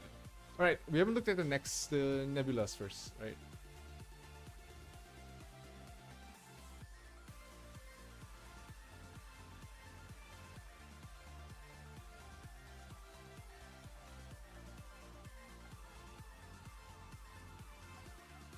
I don't have the keys. Alright, let's see what we need. Right? When the TP is 40, increase 20% more P damage. Okay, this class has no P damage problems, guys. Jesus fucking Christ.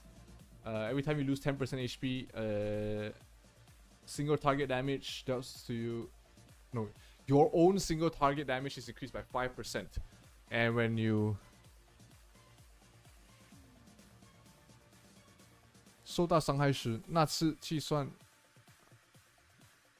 So for every 10% that you lose, your single target damage is increased by 5%, and the damage taken is reduced. Your P damage and damage reduction increased by 2.5%. So if you're at 50% HP, if you have HP, you have 25% single target damage increase, and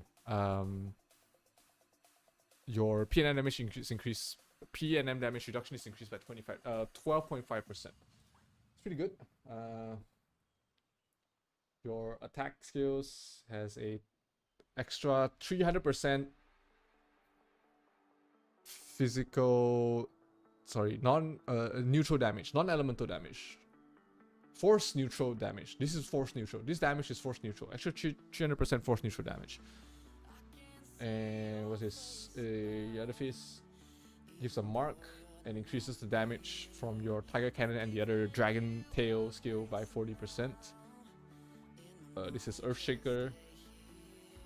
It decreases enemy attack speed by 20% and increase their GCD by 20% for Earthshaker. And this is the burning shit.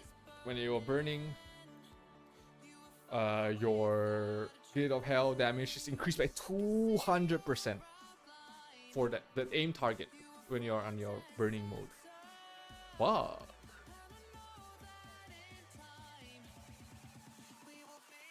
Fuck, that's pretty fucking good. Let's try and get I mean, all of them are just damage increase from what I look like, so yeah. So like there's no utility stuff for the most part, except for Earthshaker.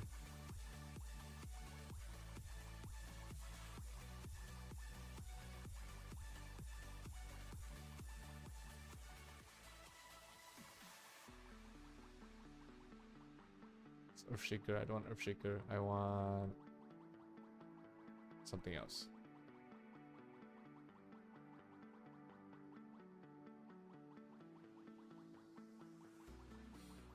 Alright guys.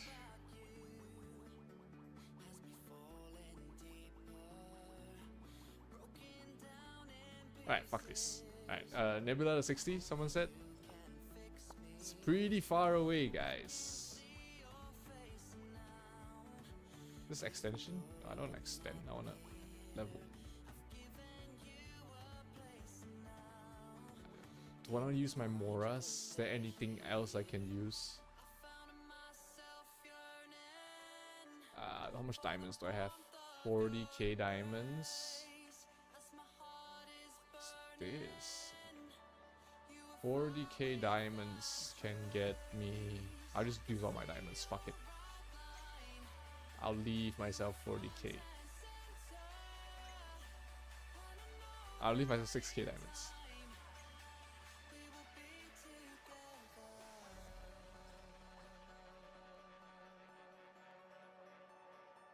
It's not enough. 44. 58. Alright, I'll leave half.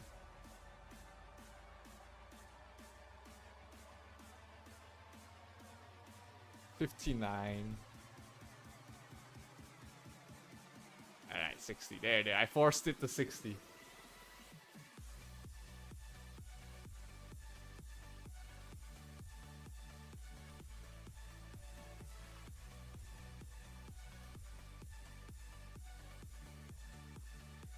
Alright, let's see now. Let's see the damage now. It was like... My pets? Bruh. Bruh, it's a level 1 pet.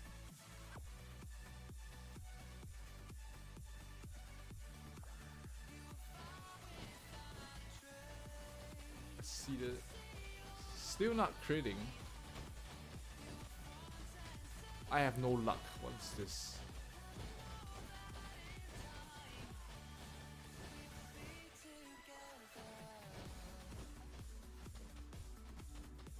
Let's go max strength, max luck.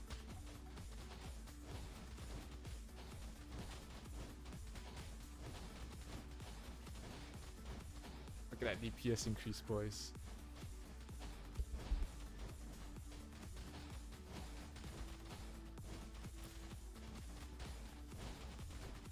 '81 crit, 300% P damage, and I have fucking nothing. What the fuck? What am I even using for this? Light of Guardian, Poem of Hope. Fantastic. I have 300% P damage. Bro, I can just use... Harmony. Oh, sorry. Chaos. Bro, what the fuck? Let's try Agi. We're sure if Agi did anything. Nah, Agi doesn't do anything.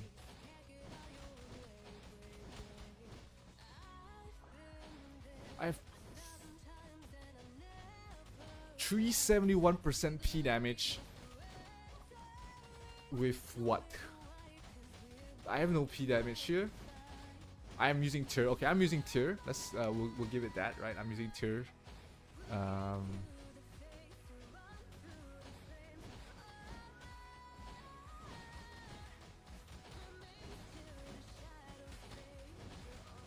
Let's go Rangrif. No, I'm using Tyr. Tyr adds P attack. I'm not even using Charleston. I'm using Tyr that gives P attack.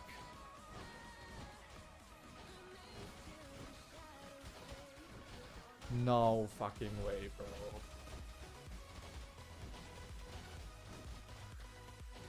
No fucking way.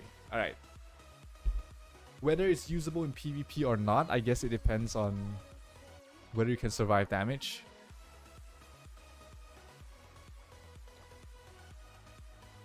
Man. Alright. It's getting pretty late, so let's go to build number 2. The Gate of Hell build.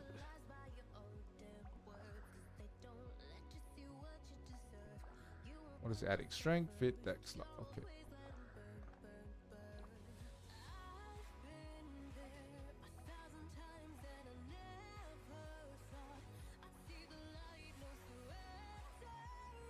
Tier has 10. Wow. That made such a big difference. It did not fucking make a difference. The base is way too fucking high, bro. 370 without... I have no costumes on. I have a weapon with... Nah. Like, we talked about it. It's too much. It is too much. Alright, so Gate of Help build. We were talking about... Let's see the recommended first. I'm not going to add it, but I'm going to take a look at the recommended Gate of Help build. Alright, so what did it add? It's the same thing probably. Did it add the Sura? Let's max the Sura, okay.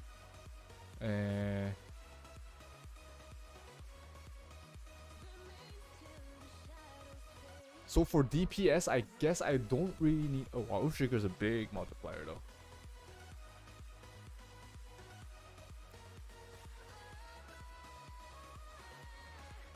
Let's just... I would max this in PvP, just for the cooldown. But let's try it without, alright? Let's just try it without.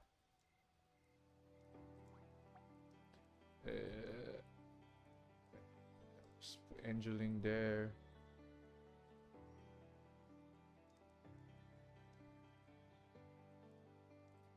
Put the explosion.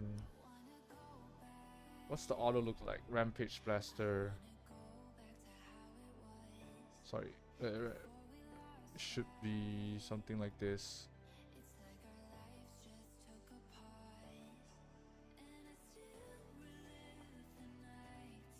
And we'll put in the SP recovery thing here. I need to change the weapon to...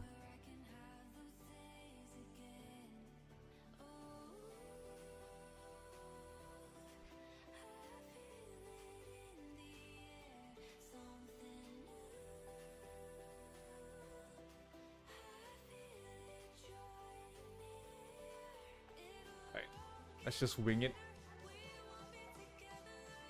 Don't auto Earthshaker. Alright.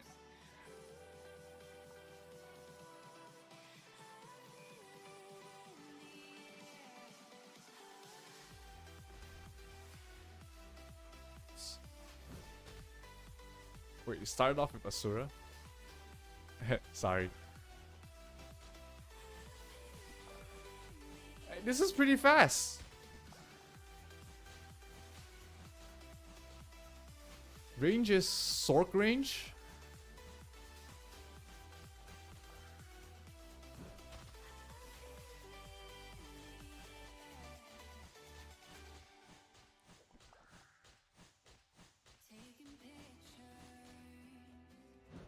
Still melee though, that's something I don't like.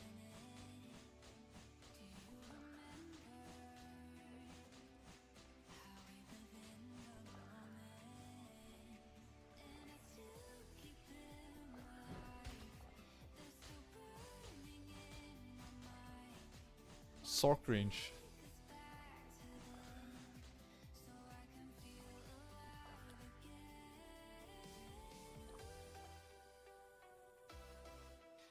Wait, I need to put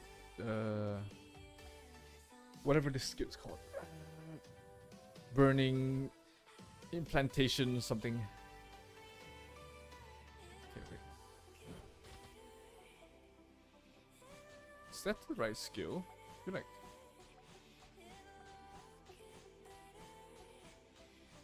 yeah, it is.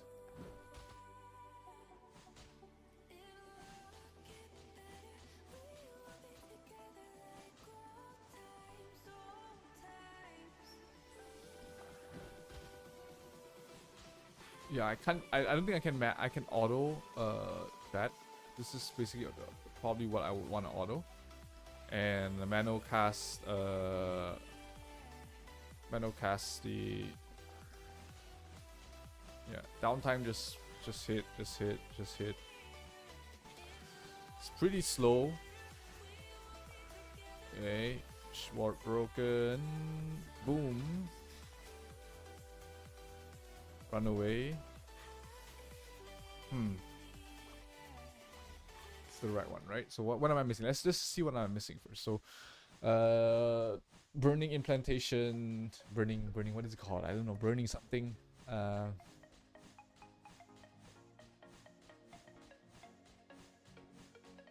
When you use the burning shit, move speed is increased by 25%. You have that. You are immune to CC. For the party is immune to CC, I think. or immune to damage, immune to CC. Every 30 seconds. Every 30 seconds entering combat, you get automatic 40 TP.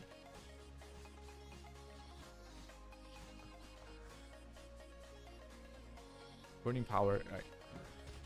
So what can I use during burning power? That's my question, right? What can be used during burning power?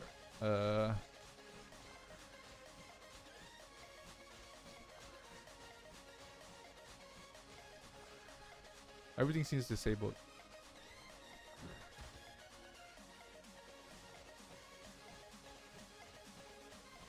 I don't have the job sigil for one. Do I have the job sigil boxes?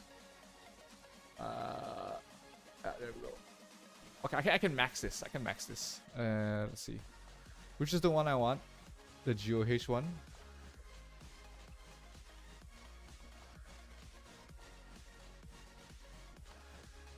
Increases GOH cooldown. I think it's 75.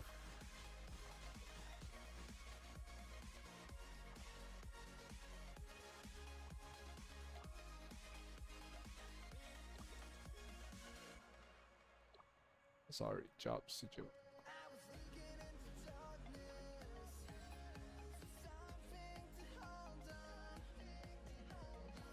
Wait, so I need to manual Rampage Blaster during burning power. Let's try that.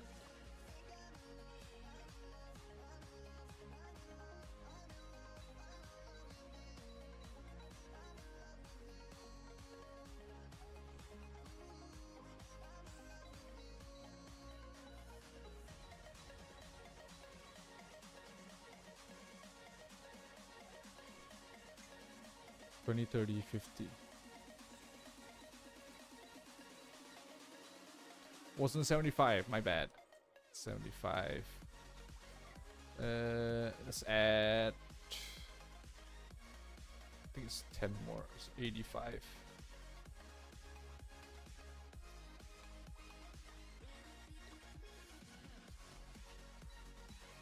Okay, it's not 85.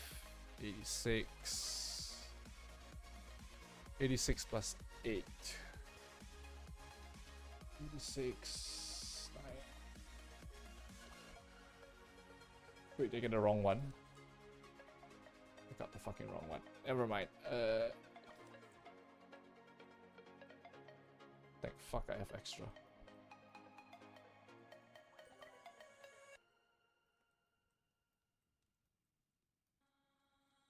Nope, not this one. Not that one. Where is it? Okay,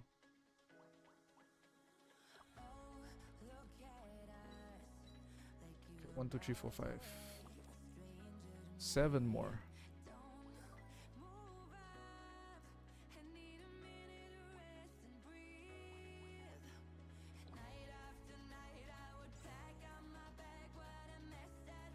So it now increases the cooldown by 15 seconds. When you use burning power, every Gate of Hell ignores shield, final damage reduction, and also ignores your own personal damage final damage increase. Damage dealt by 70%. Sorry, 70% of the Gate of Hell damage. For 70% of the damage, though that portion of the damage cannot be higher than opponent's 15% max HP. When Gate of Hell lands, opponent has cannot take any healing at all, so no healing done. Lasts for 5 seconds. If the opponent has shield or PvP ward, Gate of Hell damage is increased by 50% skill damage. During burning power, you're immune to CC. So what I have to full manual, burning. I can't use skills when I'm on burning power.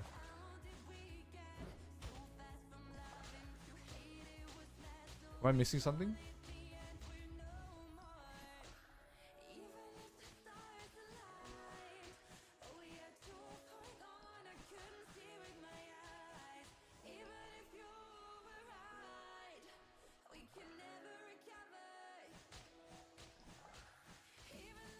Oh, after.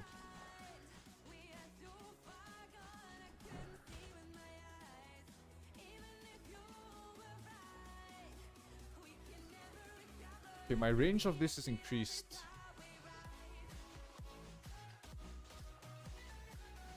Ah, okay. So what you want to do really is just if you're not looking to if this is not the target you burst, you go to your charge, burning power, and this hit from range. You have 9 rampage blasts, and you get to use the you get to finish him off in the 10-second. Yep, I get it. So you kind of want to mano for 9 hits because it's a 1-second cooldown, right? So you just have to. The animation takes like 1 second, so it's like maybe slightly faster than 1 second. Maybe you can do a bit more. But this TP charging is a bit slow for my taste. Let's see. Okay, so that's the bar. 10, 11, 12, 13, 14, 15. Then you go bam. You can 15 rampage blasters before you use probably 14 just in case he's far. 15 rampage blaster, 14 rampage blasters and Gate of Hell. So if honestly, if rampage blasters damage is decent enough, you don't really even need the Gate of Hell. It's more of a extra damage.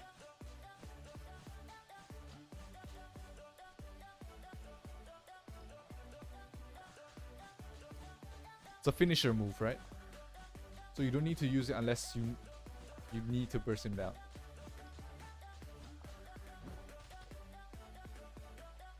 I feel like you can probably one-hit anyone. Same, even slightly above tier. Just because fucking insane P damage, bro. The damage for this definitely is a lot. PvE wise, this is probably not viable. Maybe I'm missing some stuff. Let's see, what am I missing? This reduces GOH cooldown by 5 seconds. When you use GOH, you get Chunky Shield, 300% P attack plus. Oh, they buffed the shield as well. They buffed the shield for post GOH, so you get, instead of, it was what, 10% and or something.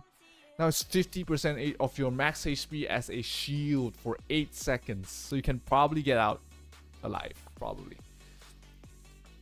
And at level 100, when you use Rampage Blaster, Lightning Walk. Wait, how many skills do I have? I'm a bit confused here. I don't have much. Alright, let me put in Curse Circle actually as well, so I can see action. Where is it? Can't I see lightning? There we go.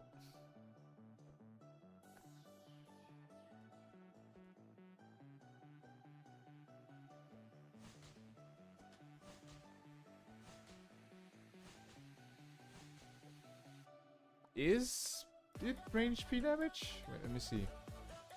78k, 82k, capped at 8351. Okay. So if I enchant right now,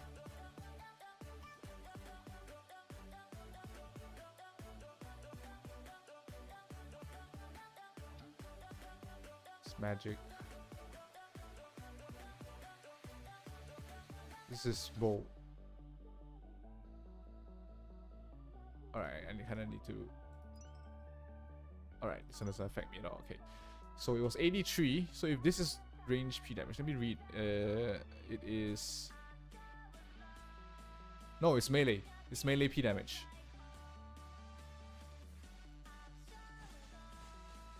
This is melee P damage. It's not range.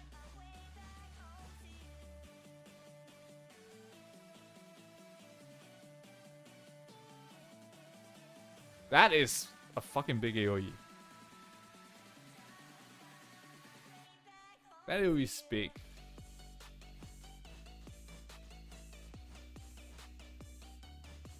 Oh, and this Rampage Blaster hits 4 targets, so you can actually charge this faster if there's more targets sticking together.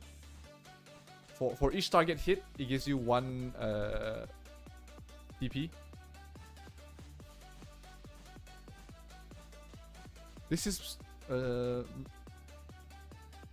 近战物, this is melee.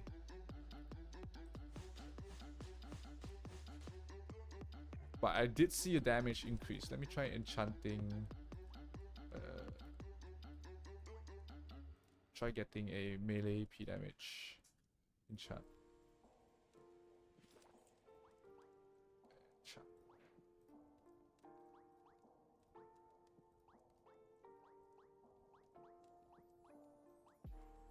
Legendary bow.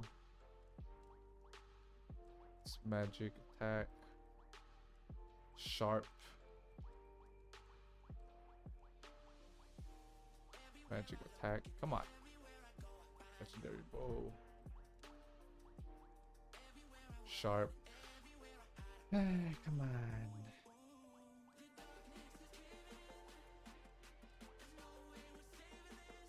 It's melee, but level 1.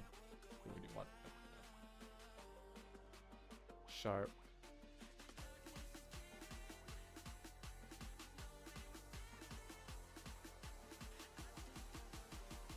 Magic. There we go. Sharp. Oh, now we're at level 4s. Fantastic. There we go. This is strength. I don't want strength. Okay, no, let's see if we can find it. Legendary bow level 4. Magic. Magic. Legendary full 4. This one has P attack.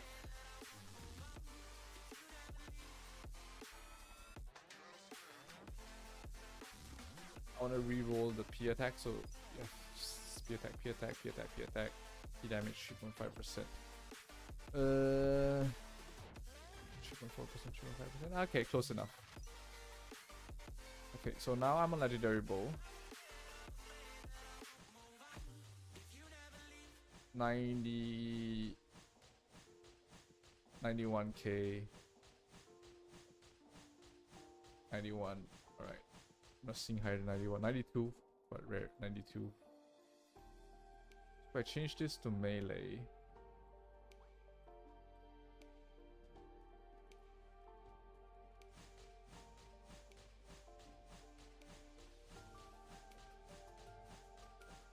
you're right, it is ranged. It is still ranged. Could be a bug.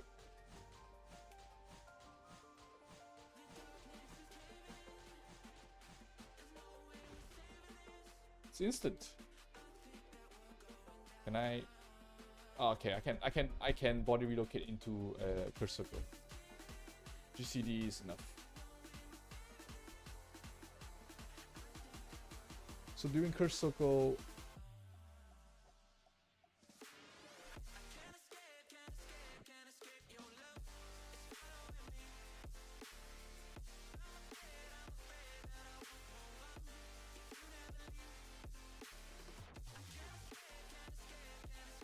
and if I am in, yeah, it's ranged. It's affected by range, but it's actually melee. Okay, so if I'm in power implantation, sorry, if I'm in burning power, I can just keep rampage plastering, brick stuff, and after it ends, I have 0.3 seconds of, I have 80% PNM damage reduction. Oh no, sorry. When I'm in the form,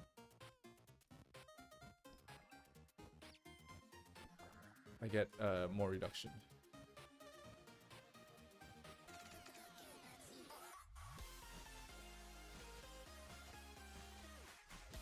Yeah, you can curse circle and then body relocate, but you can't. Body relocate will cancel curse circle, so you can't like curse circle here and then body relocate out. You'll cancel it early. It lasts for. Wait, let me see how long it lasts. Doesn't say how long it lasts, but it lasts. Yeah, combo is broken. Combo is fucking broken.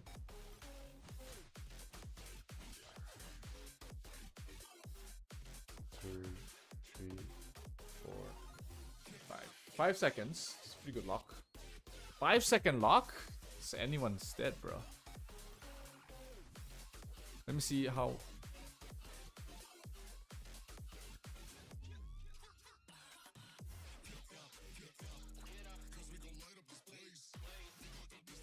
I can max it and see. I don't think the duration is increased.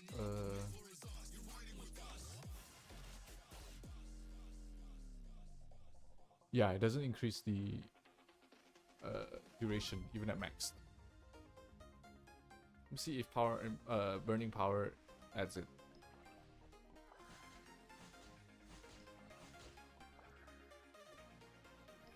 Three, 4, 5. Still 5 seconds.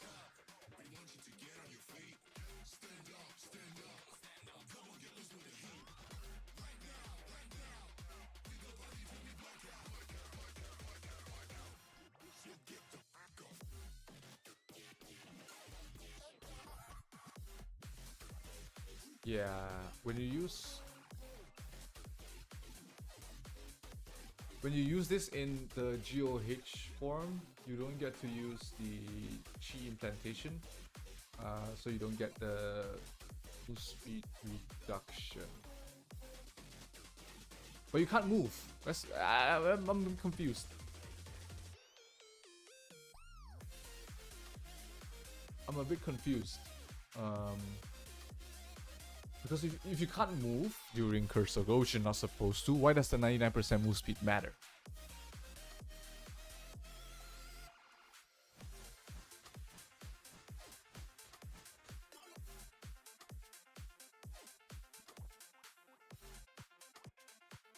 Change to Legendary Blow.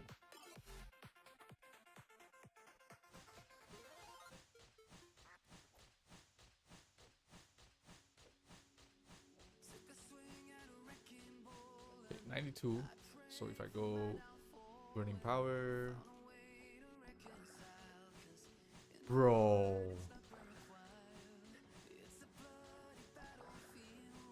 the damage is hugely increased. What are you talking about, bro?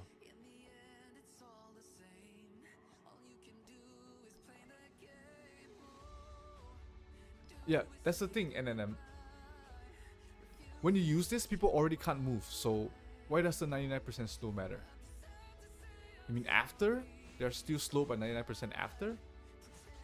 No, the description says they cannot move or use skills.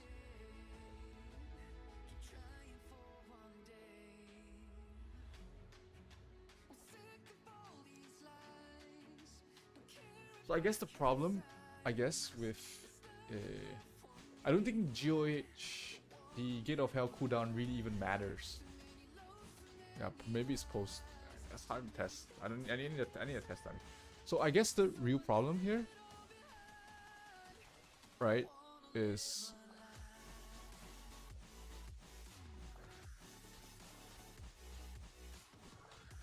like after that, how long does it take to regain 40? Is it on cooldown with the sigil? Let's see. Okay, you have roughly 10 seconds before the next GOH without the sigil.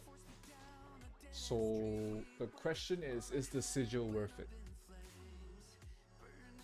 It could be if you are not a whale, but if you're a whale, probably you don't even want the cooldown. If you're a whale, you probably don't even want the cooldown on GOH and just use it as is.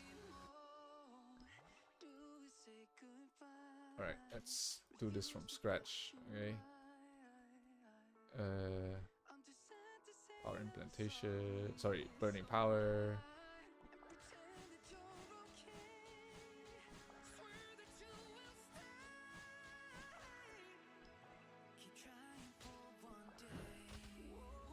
M. I think I might have fucked it up. Wait, never mind. Let's do it again.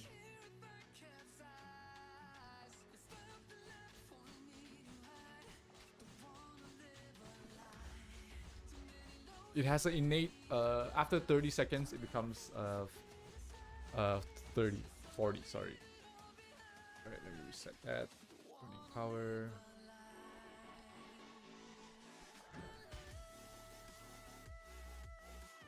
So Rampage Blaster does what, 80% of the Gate of Hell damage. So you actually might not even need a sigil, if I'm absolutely being honest here. If you're trying to punch up, yeah, the sigil is probably good if you're trying to punch up. But if you're not, if you're fighting same level players, or if you're like the strongest player in the world, then you probably don't even need the Gate of Hell sigil.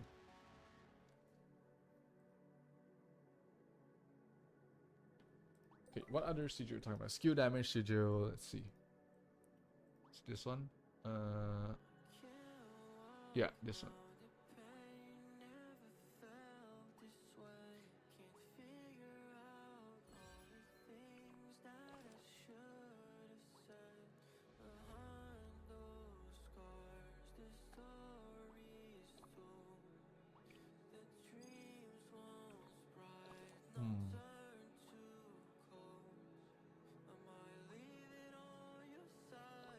What was it? 90k on my Rampage Blaster earlier and 5.4 mil on GOH. Let's see without.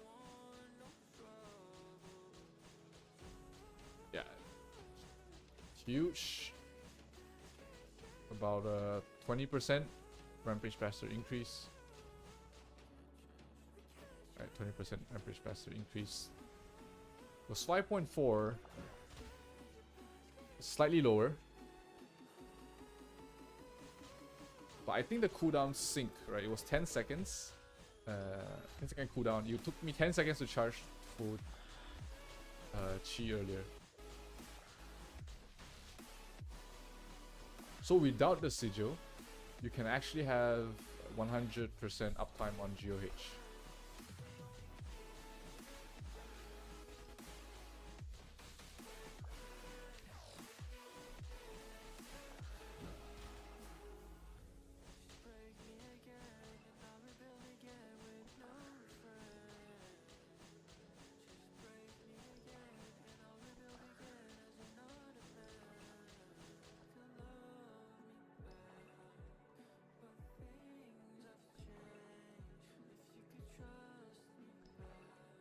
Let me see. So what the sigil description says is that normal attacks or skills, it doesn't say the melee skills, so whatever skills, you increase 2 of the stacks, increases skill damage and move speed, lasts for 8 seconds.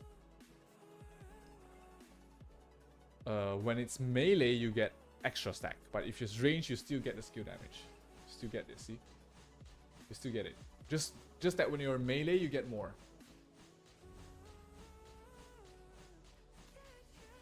Make Nebula 80. Make Nebula 80.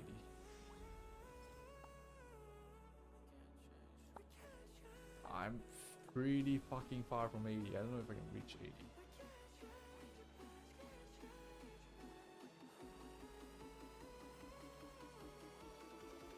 Let's see. Rampage after prep can do damage. What was that?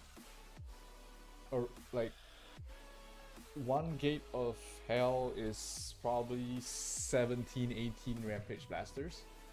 So it does still do damage, just probably not as much as a 1 Gate of Hell.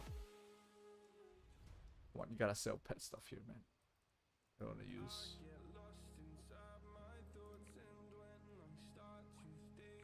I have no more diamonds.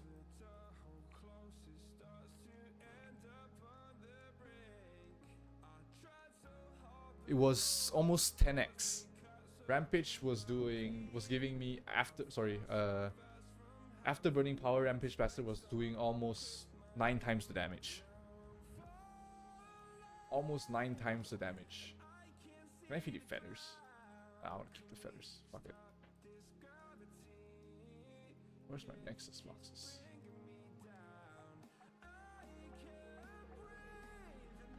Is that enough? Oh, I have to dismantle them. Fuck.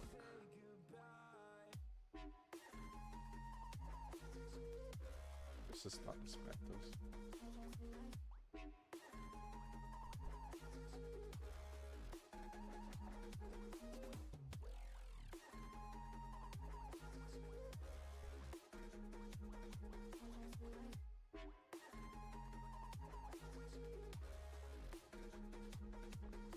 Okay.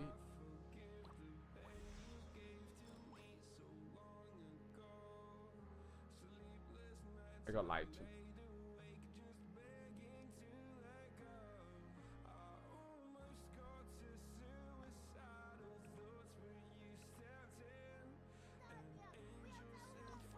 Smeldons.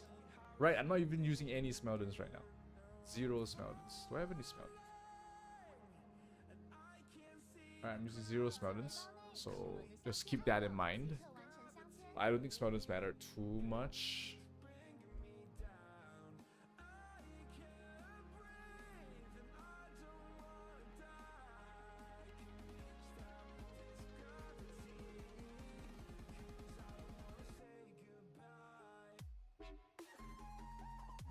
I don't have any...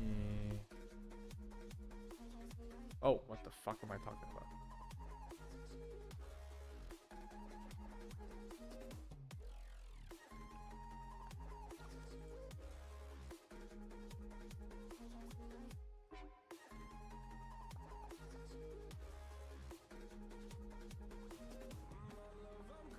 No, I don't want to fuck up all my Smeldons. I'll probably keep 5 grids. 1, 2, 2, 5 grids.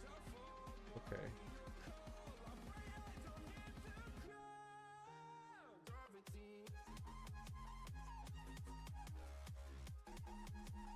I'll keep 1, 2 slot. Sorry, both.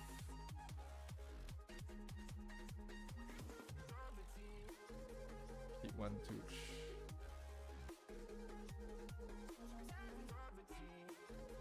Keep all the 2 slots.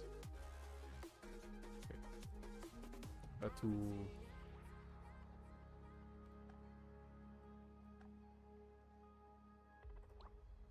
Is it enough? I don't know if it's even enough, bro. 3 levels. 67, 68, 69, 70.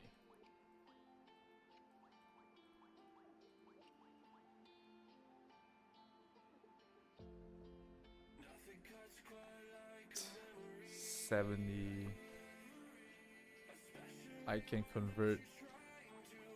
Oh no, it's too much. It's too much.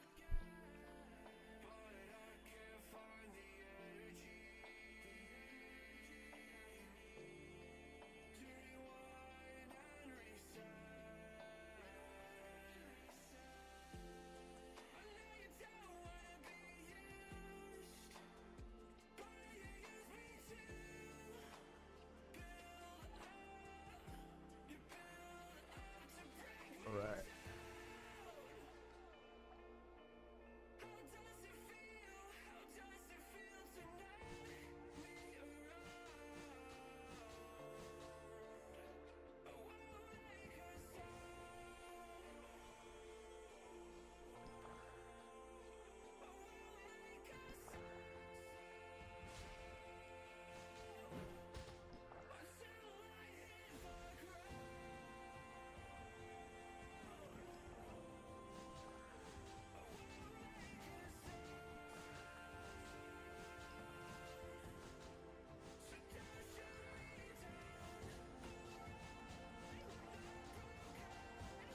No worries.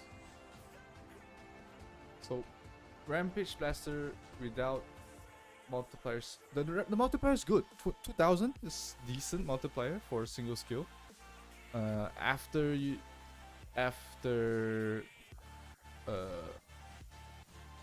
becomes 3000 and 30% chance to immobilize.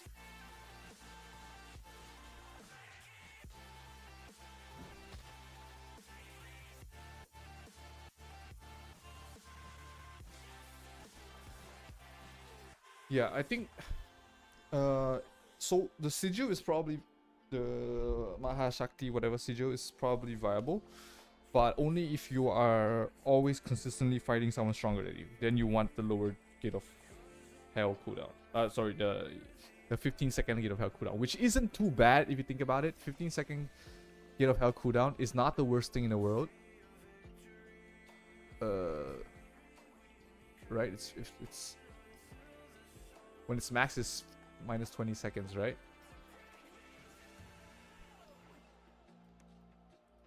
Yeah, when its max is plus 15 seconds, so that's 20 seconds with the nebula. Not the worst thing in the world. 20 seconds isn't that long compared to 45, which was the initial one. So you can just really just stick to this if you want. If not, if you are a stronger player, 1.2, 1.3, and you're constantly fighting weaker members, you really don't need the extra gate of hell damage. You can just stick to whatever this is called. Use it max, get the skill damage, and it's gonna do lower damage, of course, comparatively, but increases your rampage splasher damage. So it's not the worst thing. Recommend to make it 15. 20-second cooldown. Sorry, 15-second cooldown. I mean, 15-second cooldown kind of syncs with everything else, which would make sense, I guess. You know, you kind of want all your skills to have a...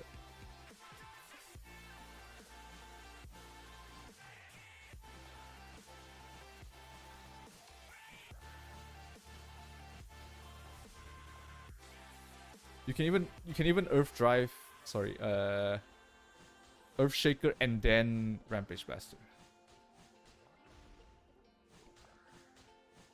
Sorry, you can even 12 Rampage Blaster, Earth Drive, and then go for... Okay, so 1, 2, 3...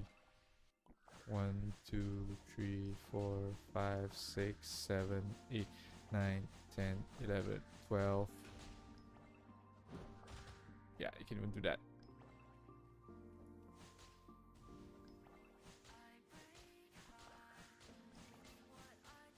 Yeah, Zero View looks fine as well. It's not a big damage difference, if I'm being completely honest. It does increase your get off your Rampage Blaster by 20%. It's really good. The damage is increased by 30k. It's increased by 30k. So that is 25 to 30% damage for your Rampage Blaster, and then just use really focus on just use Zeal of Will, use Rampage Blaster to attack normally, break their shit. Alright.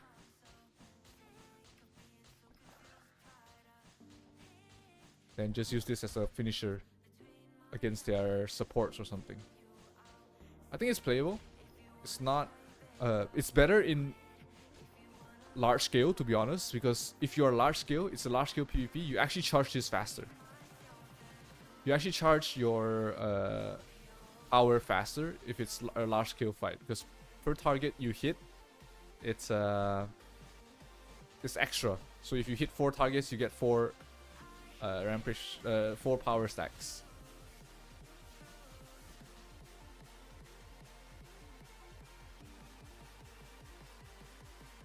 Yeah, they probably need to tune down the combo a little bit and increase that. But let's see. If I were to move, you can go full tank and just play utility. I think that's viable as well, right? Don't just ignore the damage. Lower Gate of Hell, lower Rampage Blaster, max out the Cursed Circle, and just play sort of like a tank utility Sura. You know, you've got your slows, you've got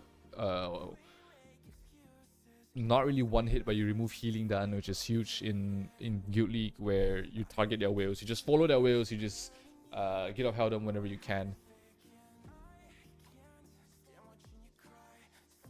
And you can even force them silence 3 seconds with Gentle Touch.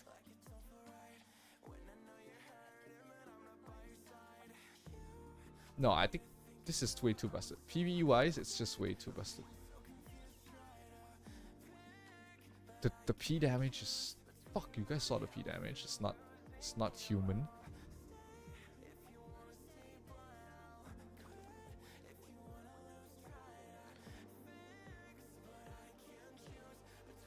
What was it? Which one was it again?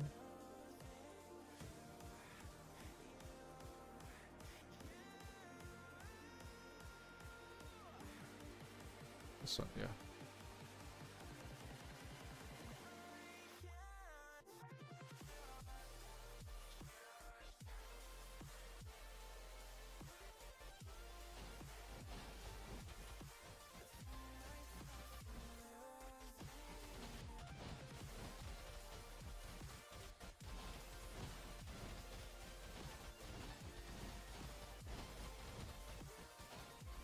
So yeah, Sura verdict.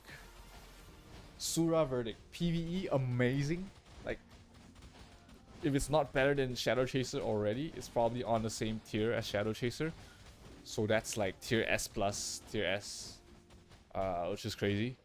Probably one of the best PvE classes once it's released, if we don't see any further changes.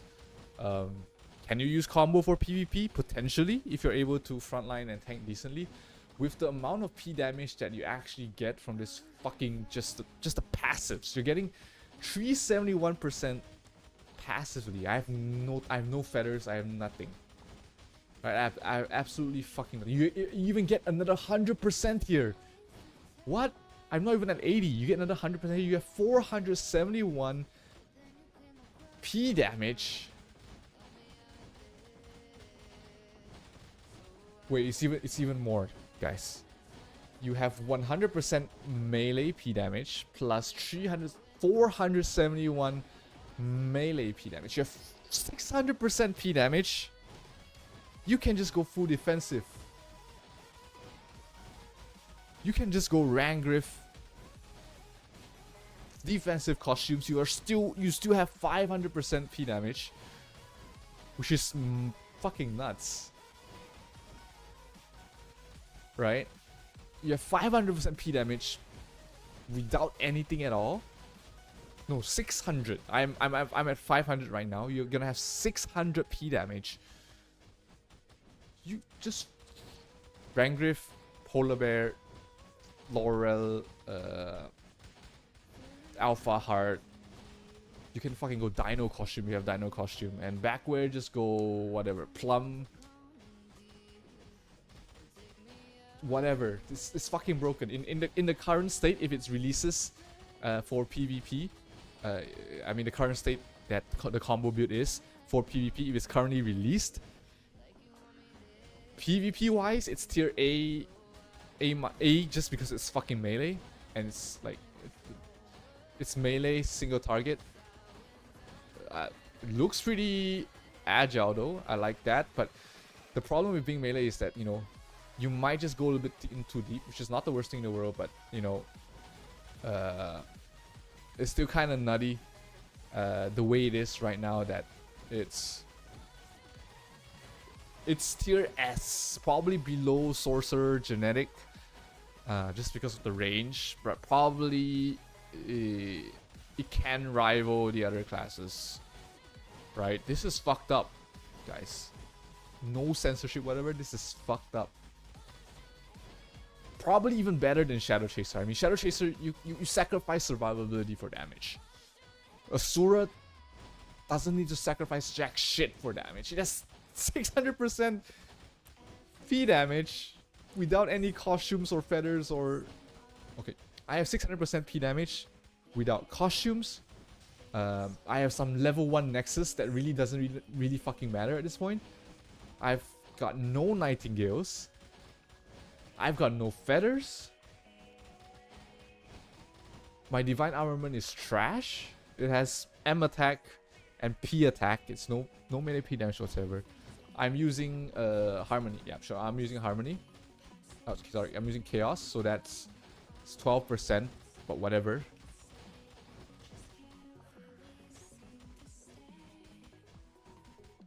The 40 TP burst is like 15-second cooldown. Still crazy. I mean, my ignore PDEF right now, when you burst, you're supposed to get what 1005 at when you get the nebula 80. No, where is it? No, they removed it. Where is it from again? They ignore PDEF? Because I don't see it anymore. Not from these.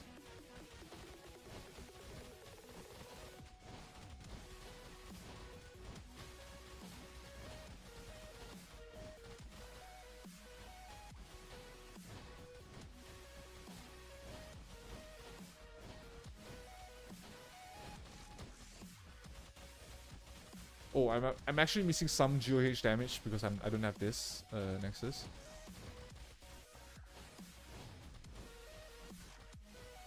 Oh, it's on you have okay. Is it?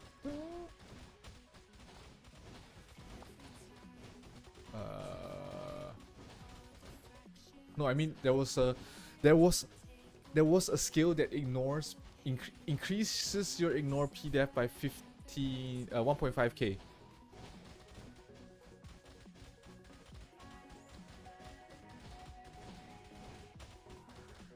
Hey, Dog Do. Boa. It's morning right now there. It's morning, afternoon? It's afternoon right now. Boa tarde.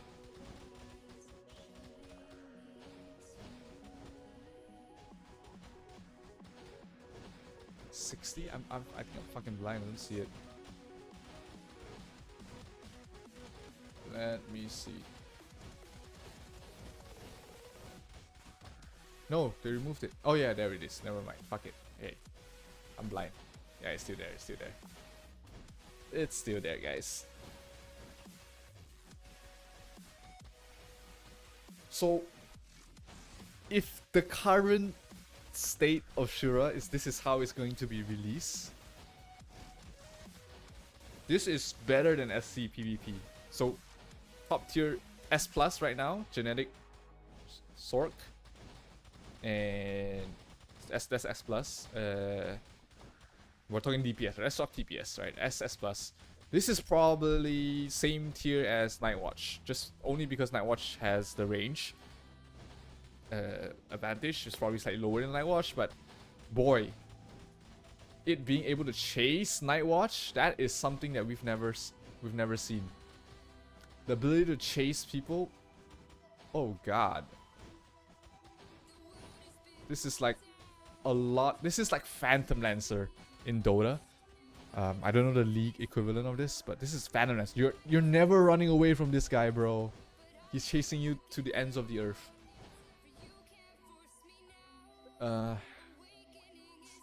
It's probably same tier as Nightwatch, so like 3rd, 4th best PvP.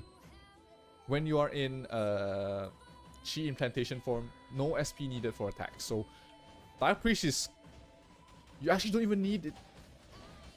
You don't need SP to go into Chi implantation. That's a crazy thing.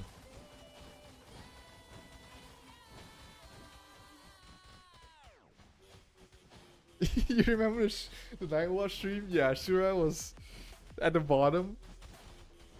Wait. Let me see if I can find that stream again. Let's see how the tables have turned. It's mad. It's mad. Right. Yeah. If it's released in its current form right now, it's like top 3 DPS right there, tied with Nightwatch, like for sure. This is absolutely nuts. This is crazy. Right. I found the Nightwatch video. Let me find it. But yeah, it's.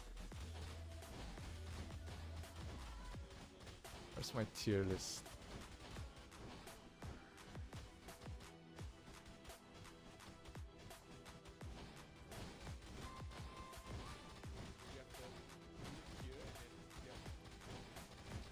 Right. I found it.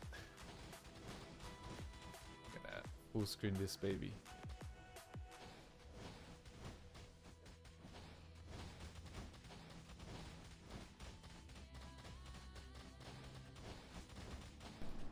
Right. So if it's released in its current form, right? We gotta make some edits here, guys. This is crazy. If it's released in its current form for combo, it's better than a Sorcerer without MD3 star. It's right here. Right? It's like S3. It will be S3 in my book. Nightwatch, after the changes, they were S3, but I think this one is as good as Nightwatch in PvP. Only because it's melee, it's gonna be harder to play, but it's better than Warlock, better than Durams, better than RK, whatever. Fuck all of them. This is...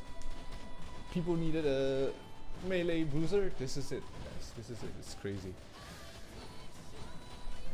That's how much things have changed.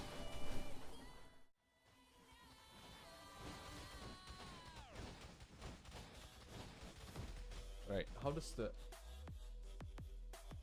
intercept? I have no idea what is intercept, my guy.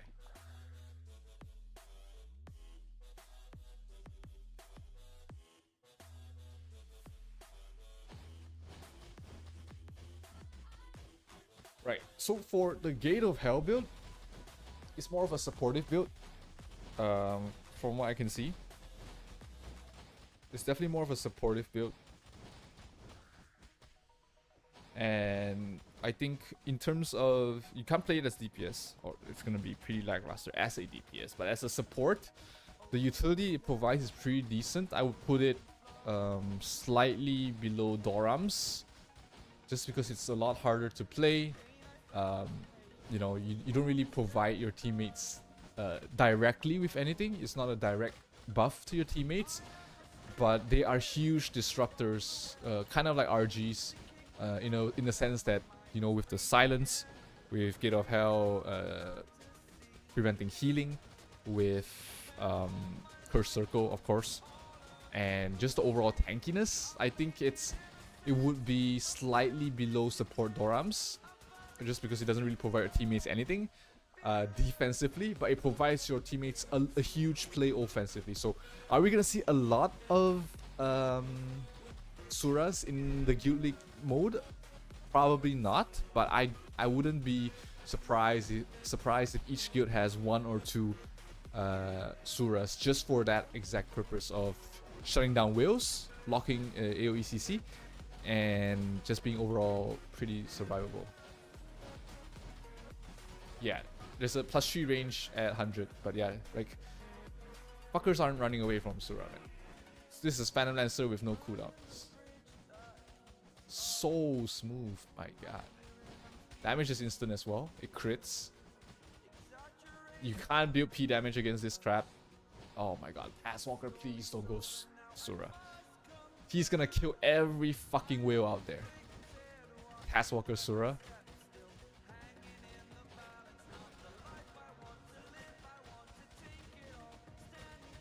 It's gonna be fucking scary, bro.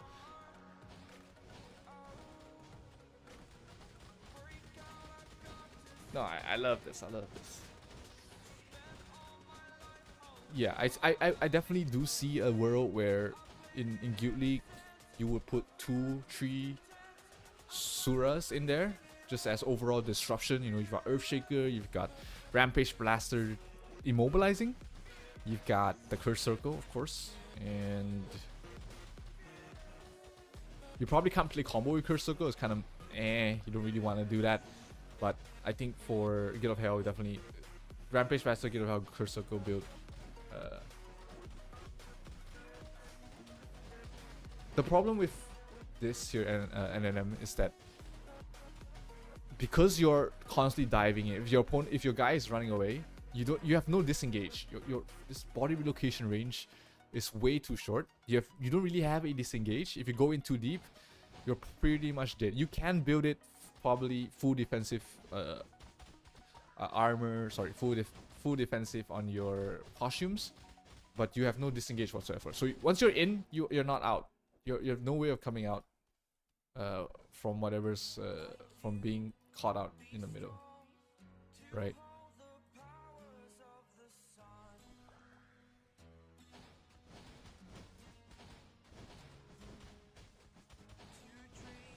So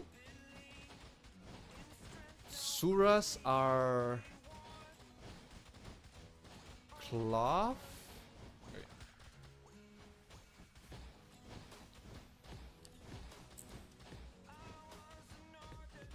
Suras are leather. Leather counters genetics and Night Watch. They're neutral to Sorks.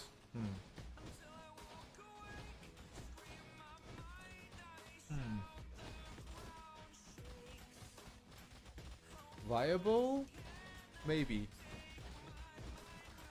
Do we need this now? Combo skills, can they be converted? Good question.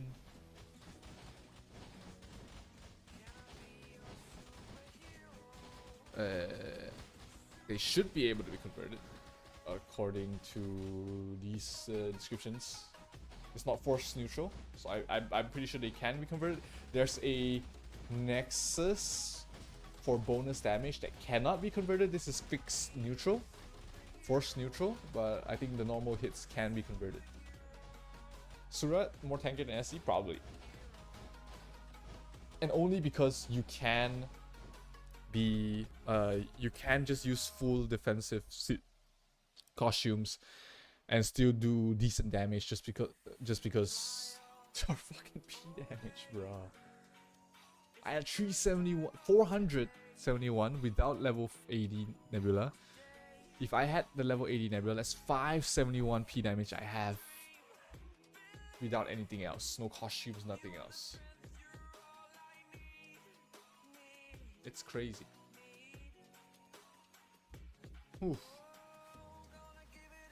This makes our future pretty hard, guys.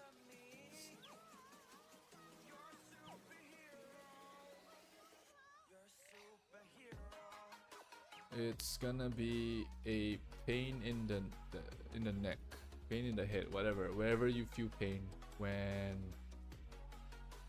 we start getting these motherfuckers in PvP, bro.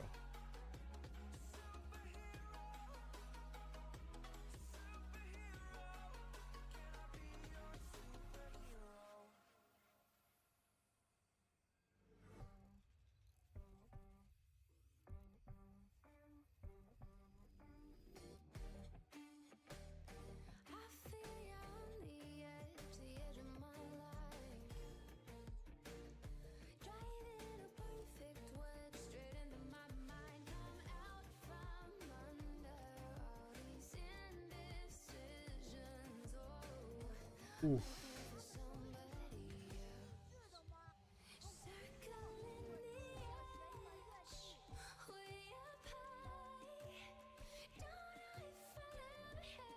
Sorry, just setting up some files.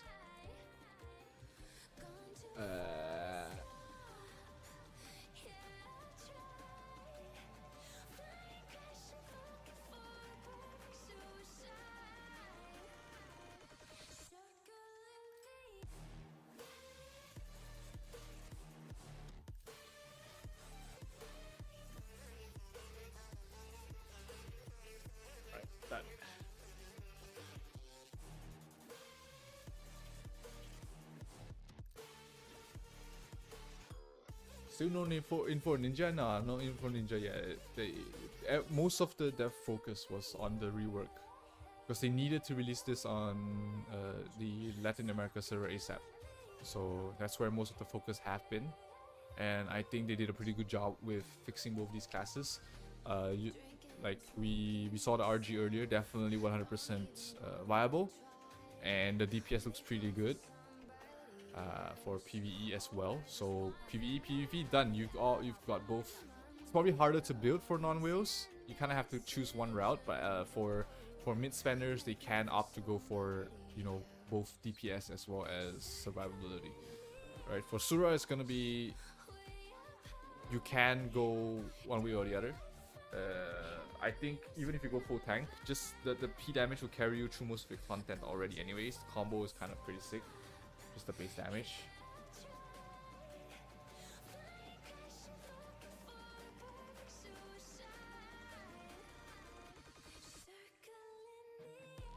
Sura probably doesn't need to escape. He'll stand mano a mano fighting you until either one of you dies.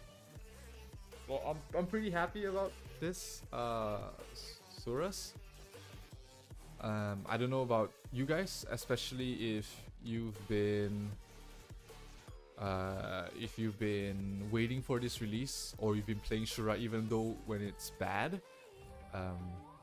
What do you guys think?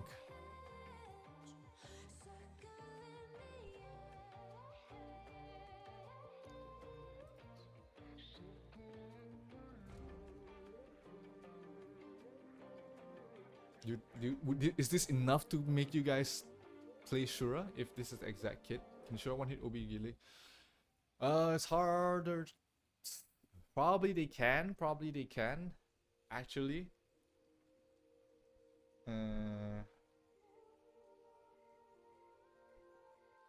But it doesn't look like it was a big multiplier. I don't know. Probably they can finish the Albaran in one hit. What's my combat power? This is 115k, 170k. Plus 15 weapon, and that's all I have.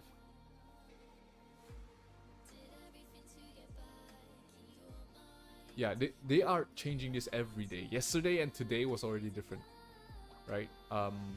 If I remember correctly, their final version date is on next Monday, and after next Monday, no more changes. They need to prepare for go live. Go live for Taiwan is Wednesday. Go live for us is Thursday. So Monday is the final day for any changes, and after that, it's that's the final version of Sura we'll get.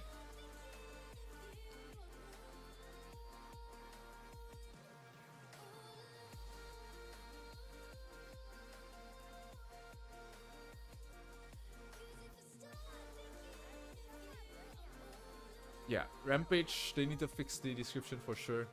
It did confuse me, like we tested it. We actually had to test it to realize it says melee here. This is melee. It was ranged, so something that they need to fix. Not a big deal after you actually test it, but for new players it might be a bit confusing. Also, I guess it becomes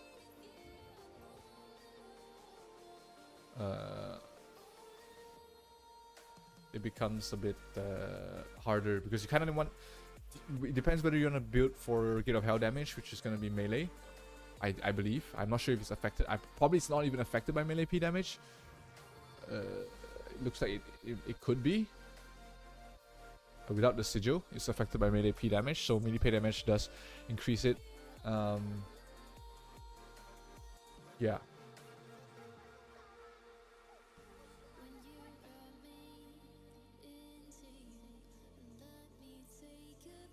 So a counterpoint why I think 20%.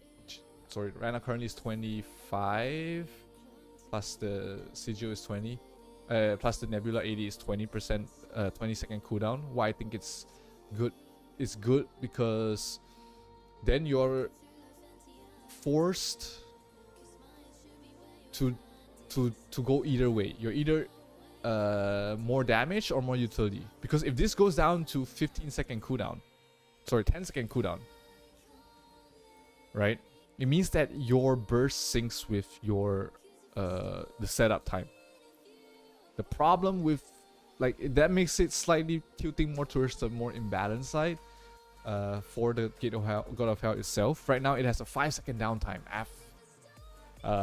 after everything that is considered. It has a 5-second downtime, which is not terrible, right? You still need 3 seconds for your burning power.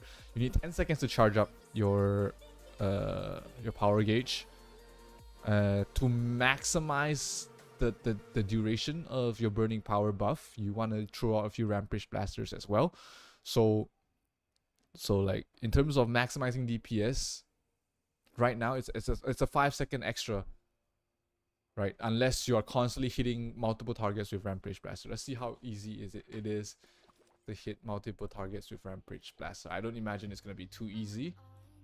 It kind of looks like FO. Where do I have a lot of mobs? I just go from Terra East West. Yeah, like if it's not you're not able to consistently land multiple hits on multiple targets consistently, then the 5-second cooldown actually isn't too big of a deal because of all the other downtimes that you have to wait for burning power, if you want to utilize your rampage blaster. Yeah, the area is small. Can this hit 2 targets? No, they have to literally be next to each other.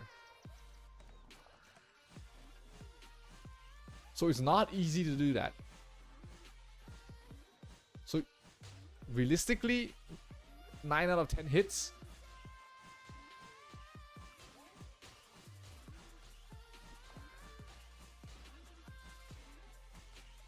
Realistically, 9 out of 10 hits, you're hitting 1 target.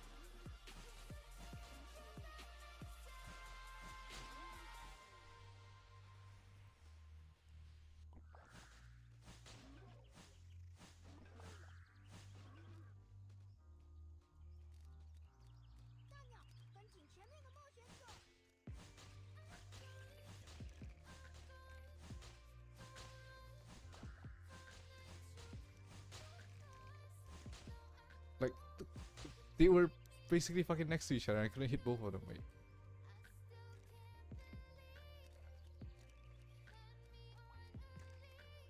I don't know if I can survive there. That's the thing. I'll try.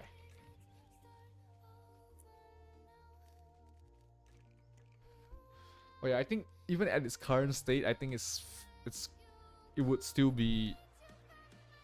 It wouldn't matter much the 5-second cooldown at its current stage just because of the downtime to use the Mahashakti Sigil, whatever it's called. I really don't really know. Yeah, Mahashakti. This is the Mahashakti Sigil.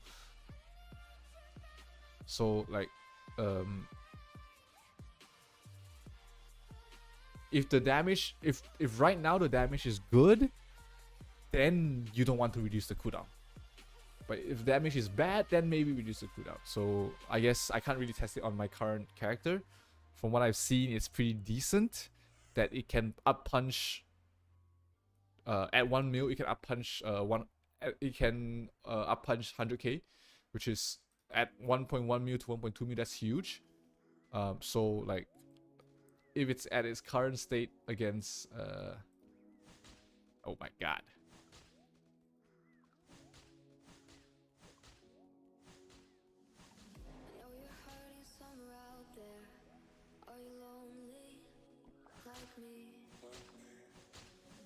Oh, when you actually are in burst mode, when you are in burning power mode, it doesn't matter. It doesn't matter on your generation. Yeah, the area is way too fucking small, man. You're not consistently hitting 3 targets. You are not consistently hitting more than 1 target.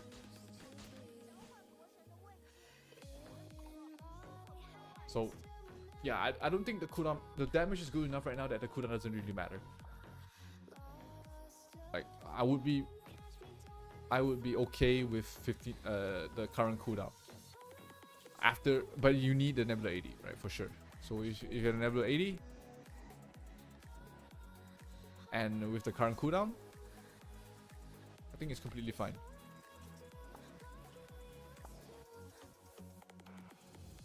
So RG Wonder Machine Sura. So no priest, go for just full on chaos in fights. It's crazy.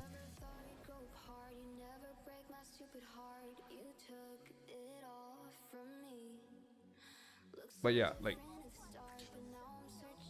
I know like there's different people will have different opinions on it. I personally like more things to be more balanced. I don't like one class really dominating the other.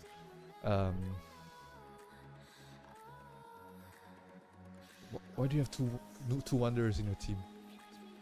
But yeah, like, I think the verdict still stands.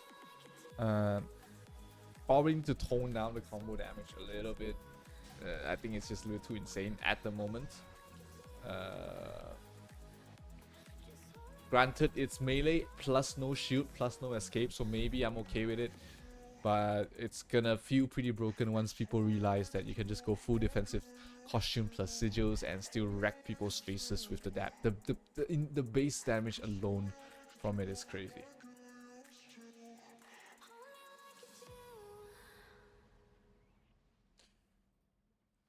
Alright guys, it's been a great stream. What, 3 hours? It's the same duration as the Night Watch stream that I did previously. I hope you guys enjoyed it for sure. Like with the RG changes as well as the Sura changes, I think we're gonna be in a more balanced, a more interesting meta, if not balanced. I think it's gonna be pretty. The Sorc domination is gonna be slightly reduced again. You know, genetics made things a bit harder, and right now with Sura as a probable DPS, with RG as a probable DPS, it's just more things that they have to think about, right? Like that also means that each armor class has a viable DPS for heavy, for heavy armor you've got RG. For leather you've got Sura and Shadow Chasers. For light you've got Night Watch and Biochem, and for cloth you've got Sorcs. So before this, a lot of this was missing, right? Shadow Chasers were bad in PvP just because of how soft they were, and there was no mechs, no RK. So having RG there is gonna help balance things out a lot in terms of controlling the Sura population. Sura population is gonna help if they can survive against, bro. No fucking way. This is the ultimate genetic counter. So genetics are strong when they are able to kite your opponents, right? Genetics are strong because they can kite their opponents forever with the max range and whatever. You can't kite this shit. You can't kite this shit. And it's a natural armor counter as well against genetics. So as long as you build your Sura right, that fucking genetics going nowhere. They're going absolutely fucking nowhere. I'm pretty excited for the release in 5 days. 5 days left, guys. No wait, yeah, 5 days left. 5 more sleeps. It's gonna be such an exciting week, and it's also a headache for me because I'm gonna have to re-strategize for Odin Cup. But hey, you know, if things are this interesting, you know, it's gonna make things more fun for everyone. But yeah, I hope you guys enjoyed the stream. It's been pretty long, and yeah, let's continue. Let's keep working with these classes. I'm pretty sure for RG, for Royal Guard, there's a lot of things we haven't really discovered. I actually spent 4 or 5 hours tinkering with all the skills, the different auto settings, the combos, and you know how to maximize it. But it's hard to see whether any of the changes really made any sense because you know this is not my main account. I can't really compare it to anything else. It doesn't have anything. But just the base kit alone of RG looks great. Same thing with Sura there. The base kit looks fucking amazing on both different builds, and yeah, it's gonna be really exciting. But yeah, I know like Wolf has been waiting for the comeback of Sura. Catalan has been playing Sura even though when it was bad as well. Exia from Cave, Lambo-san as well. They've been really excited for this rework, and I think you guys will be very happy with these changes, right?